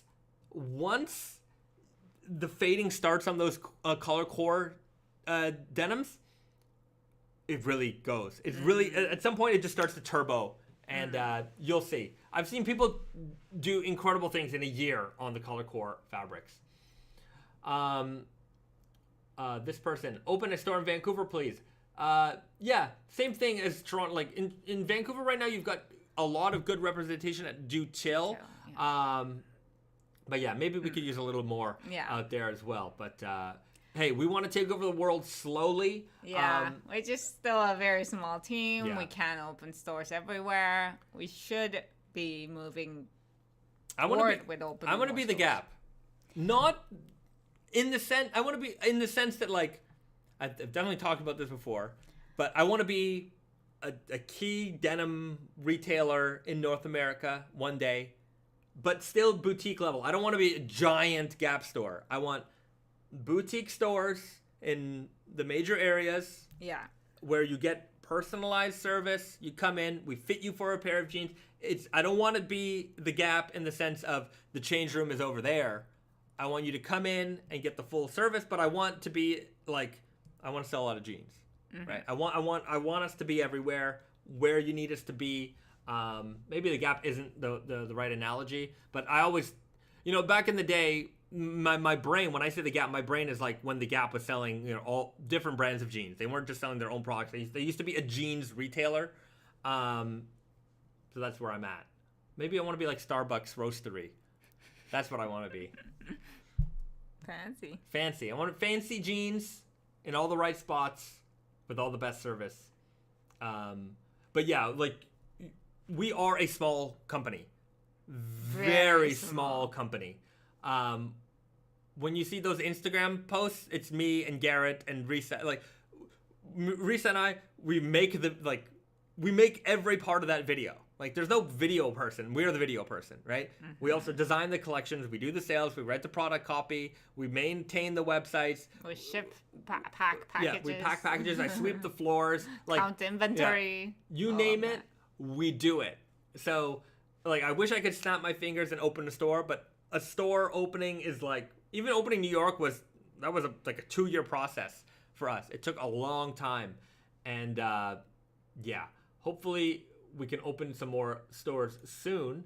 But yeah, speaking of the spam filters, I got people today who wrote the most PG rated swear words in the chat, and then I had to press the show button. But every single one of those comes through without nothing. Without nothing. There is no spam filter for this stuff. Makes me believe YouTube wants this stuff to happen, because literally somebody said open a store in Scarborough, and I had to put that in show. I wonder why. Open a store in Scarborough, and that was hidden until I showed it. But those comments, a curse word? Don't know. Well, the spammers are hitting hard. Answer emails, process returns. Yeah. I also do those things as well. Customer service questions, you name it, we do it. There's no job that we won't handle. So when it comes to, even in New York, opening the store, like I wasn't there the whole time, but like the last couple days, just like basically at one point, like the building was like 95% done. Brandon's like, you got to go to New York and open the store. And I'm like, okay. Anyways, went there, stocked all the shelves with the staff, swept the floors, cleaned everything up, removed all the plastic from everything. Like, just, you do it. But yeah, if we can open up another store, which we are, I'm talking to Brandon about it. We're trying to figure out that stuff right now. Yeah, I definitely want to open up more locations. Gojin 1980 got my step up Selvedge for $98 last week. Great quality for the price. Can you talk about the denim used for this jean? Would love to know more. Yeah, at $98, you got an incredible deal. I think their regular retail is $155. I mean, everything you need to know is in that product copy, because I also wrote that product copy. You know what? I called it the Step Up Selvedge because it's basically a step up from, the 12.5 ounce classic weight denim. It's a little bit heavier. It's a little bit sloppier. So you're just kind of elevating yourself. A lot of people start off with like a left-hand twill or an indigo Selvedge, and this denim's just got a little bit more of those nerdy details in the fabric. So yeah, we called it price the too. Step Up. And yeah, at $155, great price. At $98, even better. I hope you get to enjoy them and wear them a lot and fade them and all that good stuff. Yeah. So that's the Step Up Selvedge. Where would your preferred location be? LA, Tokyo? I don't think Tokyo. LA would be nice. Yeah, LA would be nice. I always want to do Austin or Houston or my brain is in Texas. I think kind of stuns. Yeah. Some kind of what? Stuns. Stun. Yeah, Houston, Austin. Yeah, a stun place. Dallas maybe. I don't know. We'll see. Naked Famous would kill in LA. Probably. We'd probably do well in LA. But yeah, San Francisco, Los Angeles, somewhere in California. Somewhere on the West Coast, somewhere in the middle. Yeah, somewhere in the north. Yeah. There's a lot of places we could be. Yeah. It's also just, a matter of like we have to spend a lot of time looking for places, and even when we do, like, we have to find the right place. It will take time. And Bokujan writes, why no Tokyo? Why no Tokyo is because our presence in Japan is small. So to open a store here where we have a very small presence already probably wouldn't be as fruitful as spending that energy to open a store where we have a lot of demand. Like, on Tatsuya Yogo, Naked Famous Denim NYC, like, Naked and Famous Denim NYC opened because we had so many customers from New York that didn't have a perfect place to shop at, right? A perfect place to shop at. And it's the same thing right now in like Los Angeles. You got American Rag, great selection of stuff there, but they don't have everything, right? But we have a lot of customers in Los Angeles, a lot of customers in California, so it makes sense to go there. We have a lot of customers in Texas. Makes sense to go there. So we can tell where we're shipping packages. That's where we probably need to open up a store. Whereas like Japan, we ship a lot of packages to Japan, but it's not the same as what we're shipping to North America or even Europe. Or even France, or Germany. Yeah, so that's why.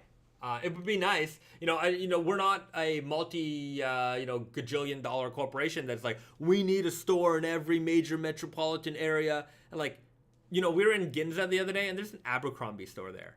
And it's like next to Louis Vuitton and like Prada, and like, they're spending so much money to have a Abercrombie in Ginza.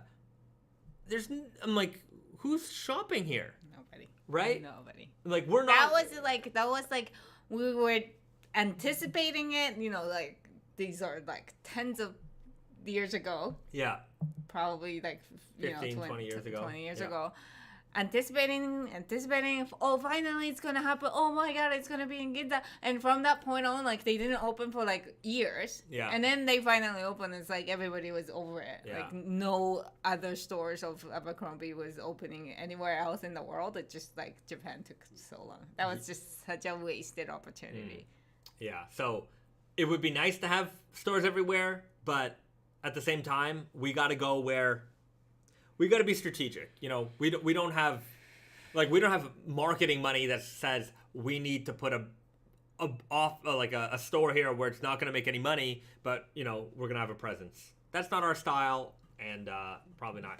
It's not going to happen. Yeah, we rely heavily on like people knowing our brand, word of mouth, all of that stuff. We actually exclusively rely on that. It's all word of mouth. Yeah. Our entire brand has grown through word of mouth. We have not paid for an ad yet. Yeah. And I don't plan on doing it, but we have never paid for an ad. Ever. So, that's that. Yeah. Junior, what states buy the most Naked Famous products? California, New York, Texas. It's actually a good thing. Maybe we can like look into that actually on Tatenyago. Yeah. I have. Yeah. Yeah. Yeah. It's like California, New York, Texas. It's like those are most populated. Yeah. It goes definitely with the population, but like that's why I'm all like when I'm talking to Brandon about like next door, he's like California. I'm like Texas, California, Texas, and like we're just like maybe both one day. Eventually it'll be both. It's just like where do we go next? I suspect it'll be California next. That was before the pandemic. That's where we were looking. Right. We were definitely looking there. Would the hypothetical Austin store exclusive be in Groovy Guy, LOL. No. Like the no, Groovy but Guy, we should, like, you there know, will like be a- maybe a yeah. true guy. Like we should have like the exclusive is the fabric. Yeah, the So we fabric. can have Yeah, like yeah. any kind of fits that does well in that. The Lone Star Selvedge. I'm already the Golden State Selvedge. Yeah. Yeah, I mean yeah. every state has Yeah. that, but Yeah. not every Yeah. state has the best. But thing you know for what? them. But California produces cotton. Texas produces cotton. So it would be neat to do like an all Texas cotton, all California cotton. Anyways, we'll plan that all down the road. Yeah. Any fabric updates on JoJo? Tune in next week. I will have some fabric updates on JoJo for you then. Would you consider making a denim that is a black warp orange weft for Halloween? I would when the Halloween gene comes, it'll be for. That's me stabbing. Halloween, not confirmed. Not confirmed. I want to make Halloween jeans. We've done Freddy. We've done Jason. You know, Right. we've done the Toxic Avenger. Right. You know, we've done Ghostbusters. You know, we got to keep the spooky series alive. We do have a spooky series denim coming next year. Yeah. Halloween is such a like too big of a topic. Yeah. We need more Yeah. specific type of Halloween. Yeah. Yeah. A Veg Tan pistol holder, Texas exclusive. Yeah, there you go. Open carry denim. There we, is Texas an open carry state? I think it is. I think it is. All right. If it's not Yeah. Texas, where? Yeah, where else would it be? Yeah, a Naked Famous gun holster for Texas. I don't know. What would that look like? Denim. I don't think they want that. I think they want. They don't want that from us. Actual people who know about Yeah, guns. I'm gonna leave it to them. Yeah. Hey guys, you want a raw denim? How do they even make? They make them out of leather and they like mold it, right? I don't know how they do it. Yeah, it seems like that. Like they make the like a horse equipment, you know, like a hardened leather, right? Yeah, I have no idea how that's made. But it's also like it's not one fit all. Like, No, it no. has to be like different sizes. Yeah, with so different I don't know. models I or don't know. something. I don't know enough about pistols to know. Yeah. I only started looking at airsoft guns recently, but that's only because I want the RoboCop gun. But yeah. My first ever Naked and Famous pair were the left-hand twill. I wasn't wearing them, and love the newer Weird Guy fit. I ended up giving them to a buddy who they fit perfectly. They live again. Well, there you go. Nice. Fantastic. BD. You know what? Yeah. Like, I do enjoy... I've had a lot of people who've been turned on to raw denim because a friend turned them on to raw denim, right? You know, yeah. whether it was they gave them a pair of jeans. Like, look, Or they have so much to talk about their jeans Right. that it's intriguing. I'm sure a lot of us here have a lot of jeans in our closets. I remember one of my friends coming over, you know, right in like my early, you know, raw denim discoveries. And I was just like so happy about raw denim, learning about it, getting into it. I had this stack of jeans I was buying raw from every brand I could find. And a buddy of mine came over and I'm talking about these jeans. He's like, "Oh yeah, your pants are cool." I'm like, "Here," and I just took a pair of jeans out of my closet. And I'm like, "Take them, wear them." And Is he still in real denim? I think he's not the kind of person who buys clothes. Oh, So I see. yeah. Uh-huh. Yeah. But it didn't matter. I wonder what happened. I remember he wore the crap out of them. I actually faded them very nicely. I don't know where those jeans are anymore, but yeah, he's one of my. He won't buy if you buy it at a thrift store, but he won't ever buy clothes. He's just that kind of guy. Dawson, a polymer mold is the best since leather gives in and can cause an accidental misfire as it softens. Okay, well then Interesting. I am absolutely not interested in making any kind of gun equipment. Yeah, if, I mean it's a safety. definitely a safety thing. I'm not, it's like, you know, people ask me about like the Guardian Selvedge, like are those riding pants? I'm like, no, they are. No. No, you Definitely not. you can put them on and ride your motorcycle, but they Yeah. are not protective gear We're not at all. recommending I am you not to wear recommending. this. Yeah, there's real protective gear out there made by people who like can test it and do all that stuff. Ours contains some Kevlar fiber, makes the jeans tough. Yeah. They're stronger than a regular pair of jeans, but they don't replace, there are like jeans that are actually safety rated for, motorcycle. Yeah. They have the Kevlar pads you can put in, leathers, all that stuff. Do that. Yeah. Our intention was not to protect you from, falling off the motorcycle. Yeah. So I'm not ever going to make anything that has a safety asterisk on it. I don't want. Well, or has will affect people's safety because of how it's made. Right. Yeah. So no to the gun holster. Won't make one of those.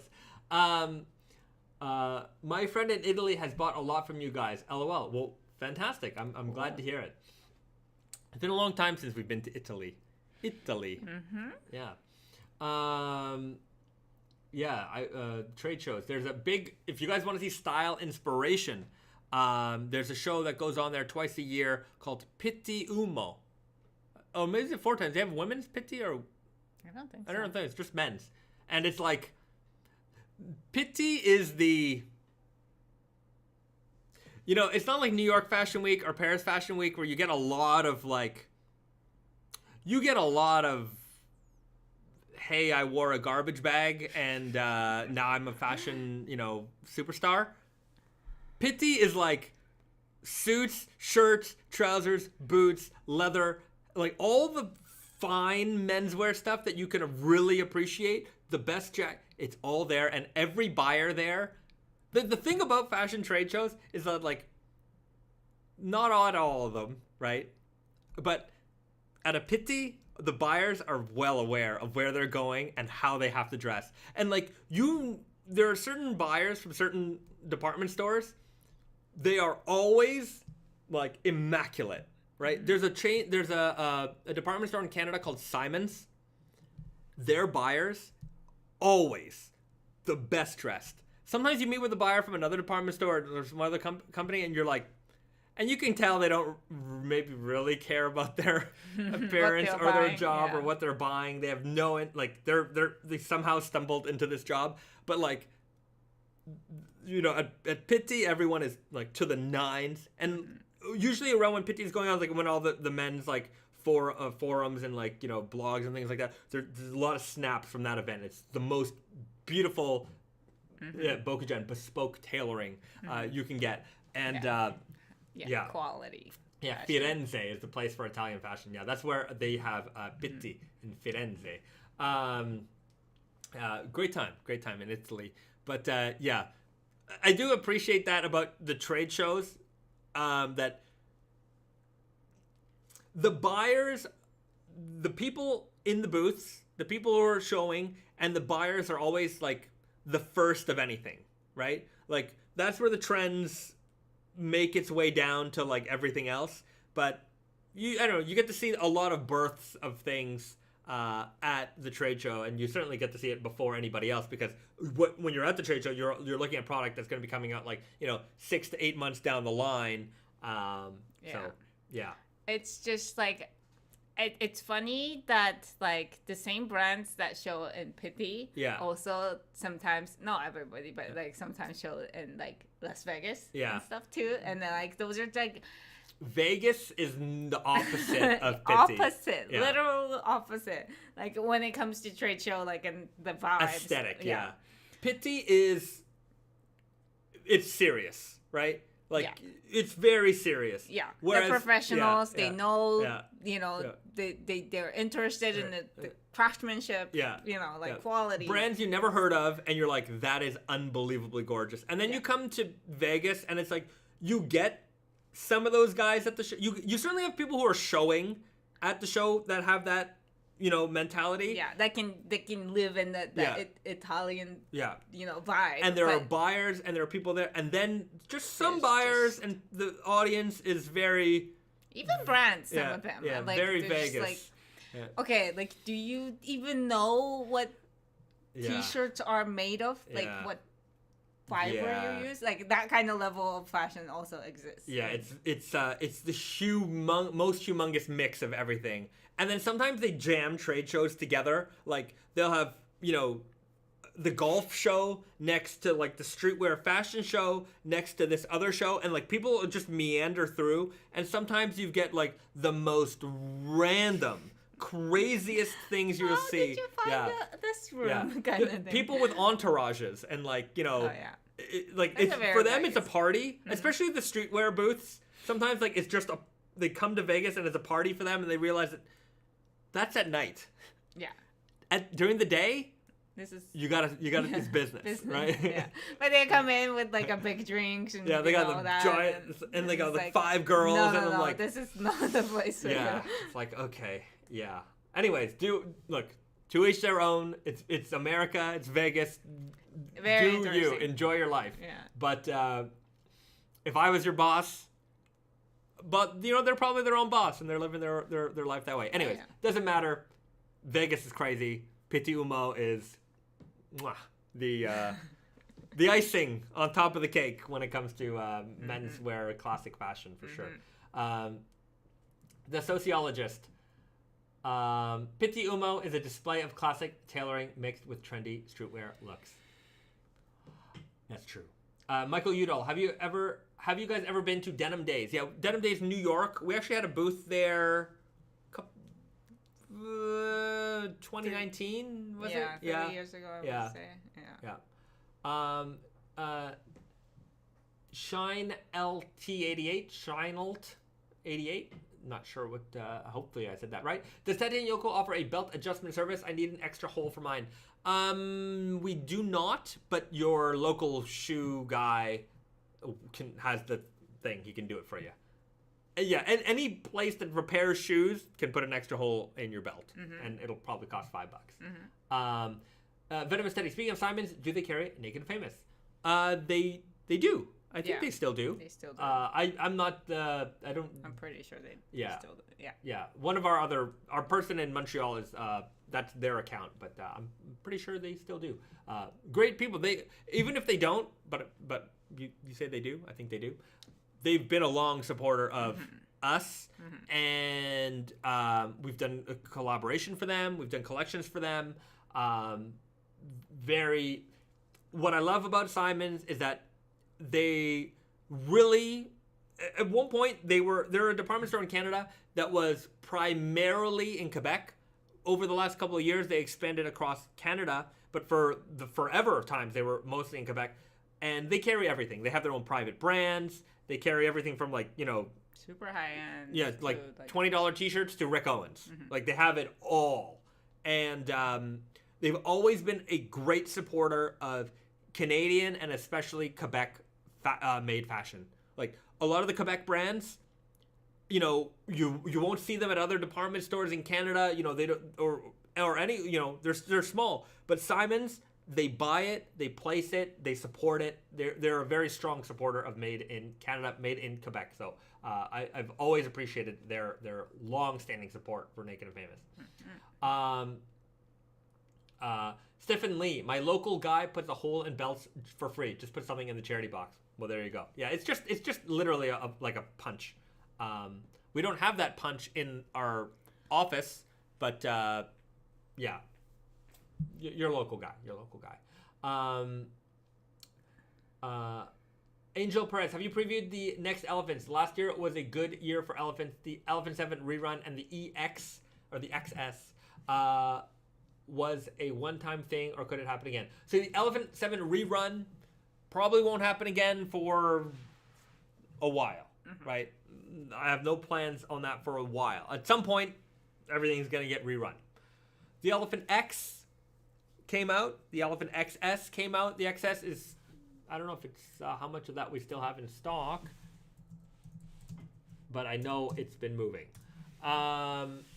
It's low, pretty low. We have the Elephant 11 Grandrell coming out in the fall. I didn't preview that today, but we will. Maybe we'll do that next week. You can certainly see it in some previous live streams. And then we've confirmed, because we were kind of going back and forth on the Elephant 11S, the stretch version of the Elephant 11 Grandrell. So that is on the books for spring summer 23. 3. So fall winter we'll introduce the new elephant series in 100% cotton, and then we will follow it up with the stretch version in the spring. The person is doing some mighty fine cleaning of them. Anyways, I just noticed nothing, just distracted.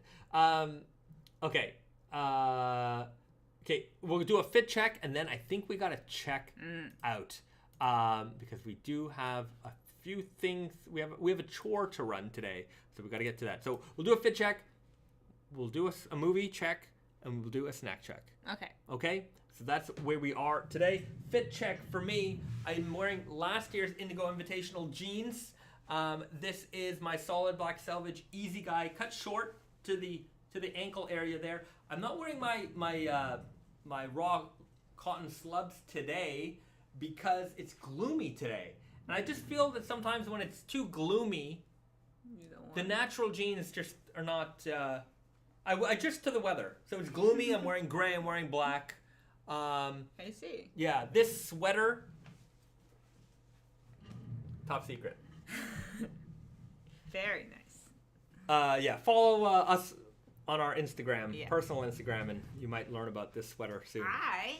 I'm not cheating. I'm wearing my Indigo Invitational pair. I've actually been wearing way more Indigo Invitational pair this time around. Last time I just barely. Yeah. But not barely.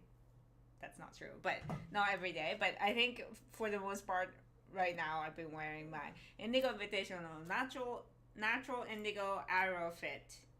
Yeah. Pretty much every day. Yeah. They're gonna come along real nice. And then you've got the I got this camp collar shirt. This is from a few years ago, but it's one of my favorite fabrics. It's actually really soft. Yeah, we did that in men's as well. That's one of the fabrics I like a lot. Yeah. I wear that a lot. Okay, I'm gonna sneeze. Wait for it. Woo. Sorry about that. Okay. Kenny Ingram circular knit hoodie. Follow me, follow Risa on Instagram, and you will find out. You will find out. It's a special project. Okay, let's get into movie time. Now, last week there was a great suggestion for, hey, let's find a movie, and then let's find an equivalent snack for it. Yeah. Now, some kind of connection to the movie. I couldn't figure that out this week. You know, that's actually a harder... Yeah. You know what? We should have prepared. Yeah. We should have thought about it, not the morning that we're going to do live stream. Risa, the cat whiskers are setting really well. The cat whiskers, that's right. Cat whiskers, yeah. I like that. Instead of just the whiskers, they're definitely cat whiskers. Specific kind of whiskers. Yeah. So, I didn't quite figure out the food-movie combination. I like this idea. I definitely have to think about this more. But... We'll get to it. But seeing as how today is Friday the 13th. Somebody got it. Exactly. The cat man. Come on, it's Friday the 13th. Okay. This is my movie recommendation for the evening. Okay, so you got to watch all of them. All of them? Yeah. All within the day? Yeah. This is my Friday the 13th box set. I've definitely showed this off more than once from Scream Factory, Shout Factory, Scream Factory. I've got them all the Friday the 13th movies. You don't need to watch them all. One's, you know what? Part 1. You definitely need to watch Part 1. But if I could pick another one that I think is definitely worth watching, it's one of the ones I love because it's one of the stupidest ones. Jason Takes Manhattan. This is one of the movies that just started like, you have to make a stupid version of your horror franchise films. Jason Takes Manhattan. Sure, why not? You know what I mean? Like, The Blob takes over, whatever. Like, it's just, it had to happen, had to do it. And then, of course, where do you go after you've taken Manhattan? I don't know. Outer space. Jason takes over outer space. I've never seen Jason X. Stupid movie. Great movie. Okay. Yeah. Evil gets an upgrade in this one. Yeah. So, bad CG, bad everything. Great film. what can I say? It's Friday the 13th. If you want to watch a serious horror film, the first one is the way to go. Definitely enjoyable. You got Kevin Bacon in this one. Kevin Bacon. Yeah, enjoyed that. Is Jason the new Ernest? He kind of, Ernest there's a what is his last name? But there was a series of movies called Ernest Goes to Camp, goes to this and that, and it was just a comedy movie. But you guys know my love for Friday the 13th. What can I say? You actually bought some Friday the 13th records that's today. it. So what? I'm gonna give a shout out. You know what? I remember at the start of the pandemic, I was saying like we got to shout out like small businesses and things that we like personally. Mm-hmm. I definitely shouted them out a long time ago. But Waxwork Records, they do great work. If you like, wow, that's a pretty good comment, and it's hidden, I think. Well, the first one is, but the other ones aren't. Amazing, right? Anyways, what was I saying? Waxwork Records. They're based, I believe, in Texas, and they do vinyl record soundtracks for all kinds of movies. They just re-released their Friday the 13th 1, 2, and 3 records, which have been sold out forever. And anyways, we ordered them last night. We'll get them in September. Definitely worth the wait. They do great packaging and everything. If you like vinyls, you like movies, you like horror movies, definitely support them. They do awesome stuff. Not sponsored. I buy their stuff. I like their stuff. They do good stuff. They got good social media. I just don't like the idea of listening to a horror movie music as, just the music. It's an aesthetic thing. The records are beautiful. I know that and about you that. get that on the record player. But I don't know. The horror movie is great. I like it. I'm never in the mood to just listen to a horror movie. The Friday the 13th Part 3 in 3D soundtrack. They've got that intro music, that bouncy kind of sound.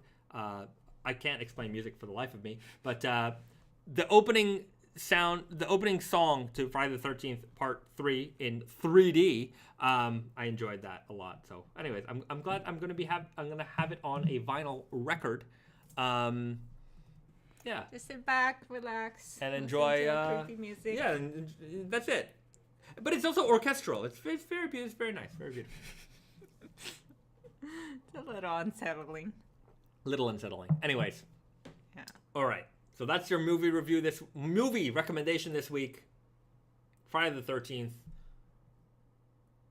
All of them. Okay. And so what is your Tea quenched? I still need to see 3. You definitely need to see 3. If you've seen part 1 and 2. Did I watch 3? I don't know. You probably have. So. Who knows? Anyways, watch them all. Enjoy them all. Okay, and now we'll get into snack time. It's a little different. It's not very exciting, but it might be exciting to you. Man, I really think low of you if this is going to be exciting for you guys. Sorry about that. Doritos. This is going to be really exciting content, guys. We've got Doritos, Japanese Doritos. But you know what I have to say is that this is a flavor that doesn't exist in North America. Because in North America, they have, Doritos, a lot of people, if you want to go down the history of Doritos, taco flavor was the original Doritos. But nacho cheese sort of kind of took over that, and that is the Doritos flavor everybody knows. Maybe people don't even remember, but there was a taco flavored Doritos. This is not nacho cheese. This is just cheese.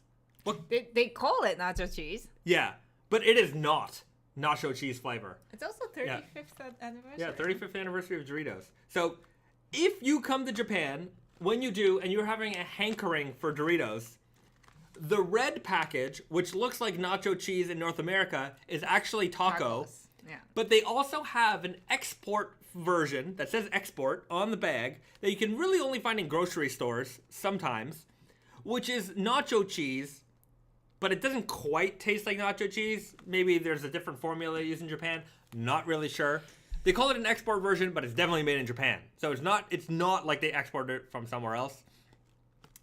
And then they have this, which is not nacho cheese, but they call it nacho cheese. Very confusing Doritos product lineup here in Japan. I need to figure it out for them. They need to hire me. I'll get them set straight. I'll make them $1 billion. But you're not the target customer of this I market. am the target customer of it. No, you're not. Yes, I am. People I like would me are the target. The amount of Doritos I would consume if they would only make it proper nacho cheese and bring in sweet chili heat, which they don't offer. They did? As a limited edition, whatever. What are you guys doing?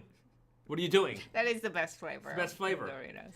Japanese versions are usually better balanced instead of over with flavor dust. No. You want as much flavor dust as possible. I'm buying a Dorito because I want to taste it. Yes. Cool Ranch also does not exist here, Barely. which is you can find it every now and then sometimes. But it's really that's also one of the top flavors. Yeah. They still make taco flavor, but it was temporarily out of production for 2020. Interesting. Huh. Sweet chili heat is the best chip on the planet Earth after ketchup. Sweet chili heat is the best chip on planet Earth. I would give Ruffles All Dressed a close second. Ruffles All Dressed, fantastic chip. Sweet chili heat Doritos? Yeah, sweet chili heat Doritos. That's the best. Yeah, I love it. Out of all the Doritos, I love sweet chili heat the most. But I don't think it would come close to any kind of other chips. I like potato chips. Looks like a Dorito.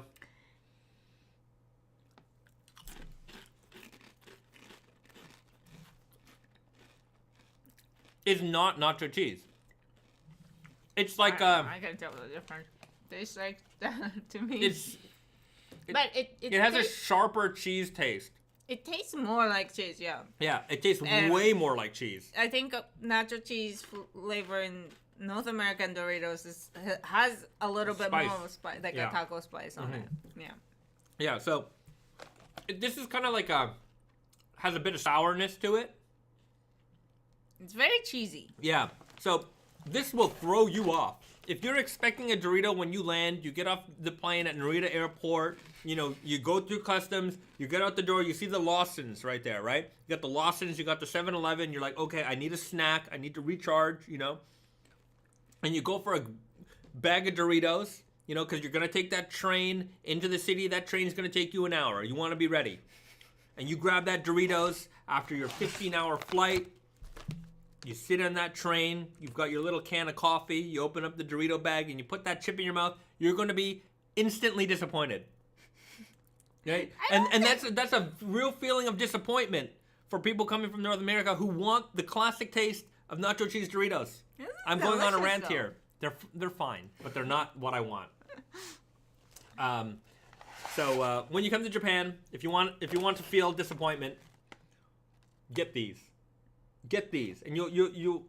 No, I think you would be delighted. No, not delighted. If you're a Doritos person, right here, tea quenched. I might be pissed, LOL. Like after a 20-hour flight. Yeah, 20-hour flight. You want to taste. Well, you're taking that 20-hour flight away from Doritos. No. So no. It's like McDonald's. I want the taste to be the same everywhere. Wow, those are some very high expectations for a Dorito. Is this a personal story? Definitely a personal story. Eat Bennett's zombie bombs and watch Dawn of the Dead. Barnett's zombie bombs. I gotta find out what that is. Great rant. ROFOL, yes. Okay. There's some strong opinions on Doritos tonight. I love potato chips. And somebody was asking me about my diet. It's a corn chip. It's a chip. I love chips. I love anything that is crunchy and flavored like a chip.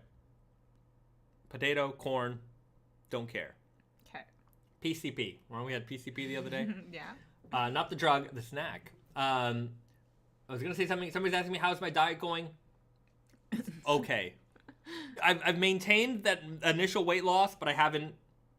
I went from like 170 and a bit, like 172 to like 161. I had it under, I want to get to 155, but I had it like 158, 159, but I've really been around 161, 162 because I like I've been on a 1 meal a day diet, and I'm okay at it, but it's just I snack a little bit in between. I think when you do that long enough, your metabolism goes down a little bit. So you just like you function like you don't lose weight as much. Maybe you need to do it like in batches, interval. Maybe. Not sure. Anyways, it's going okay. I'm still on my journey to just lose this COVID weight and get back to my pre-COVID standards. COVID weight? Yeah, I think so. Okay. And just eating a lot. Everything. Well, I blame everything on COVID, but it's just the fact that we're working at home. We don't travel as much. We're not as active. Walk. Yeah. I'm eating a lot of snacks at the desk, and a lot of people, I'm sure, kind of got into this. So that's kind of where I got stuck. Australia has a regular Doritos in a green bag. They are just tortilla chips. In Japan, the green bag is just salt. Salt. Yeah. It's just salt. Yeah. Okay. Do a UFC style weight cut. I need to put on a garbage bag and run around for 10 miles. Yeah. Sweat it out. Jump ropes. All right. Okay. Brainster, I lost my COVID weight and a bunch of my jeans don't fit anymore. But you know what? You did something good for your health. So you can take you can take your jeans in. Yeah. Venomous Teddy, salt Doritos? Question mark. Come on, brah. I agree. What's the point? Get out of here. Give me regular nacho cheese. You'll sell billions. Billions. Okay. I'm gonna leave it at that. If you're watching this live stream and you work at Doritos, give me a shout out. I can really help your business in Japan. Maybe Japanese Frito-Lay employee. Yeah, let me know. I got all the solutions for you. Or we can do a scratch and sniff denim. That would be kind of fun. Let me know. Would be fun. That'd be a lot of fun. Definitely. KFC or Doritos, give me a call. I want to make this happen. Okay, that's it. We're gonna leave it at that. Thank you very much. Thank you so much for tuning in, watching, hanging out with us, listening to us rant about jeans and nonsense. And have yourself a nice evening. Like for Nacho Cheese Doritos. Like this live stream for it being fun and awesome. I'm never good at these outros and I never know when to stop rambling. Have a great weekend. Nice to see you, Ray. Nice to see you, everybody. We will see you again next Friday right here on this channel. Friday evenings, 7 p.m. Eastern. Morning time for us here in Japan. Be nice to somebody. Do something good for someone. And tell somebody you love them. All right. Bye everyone.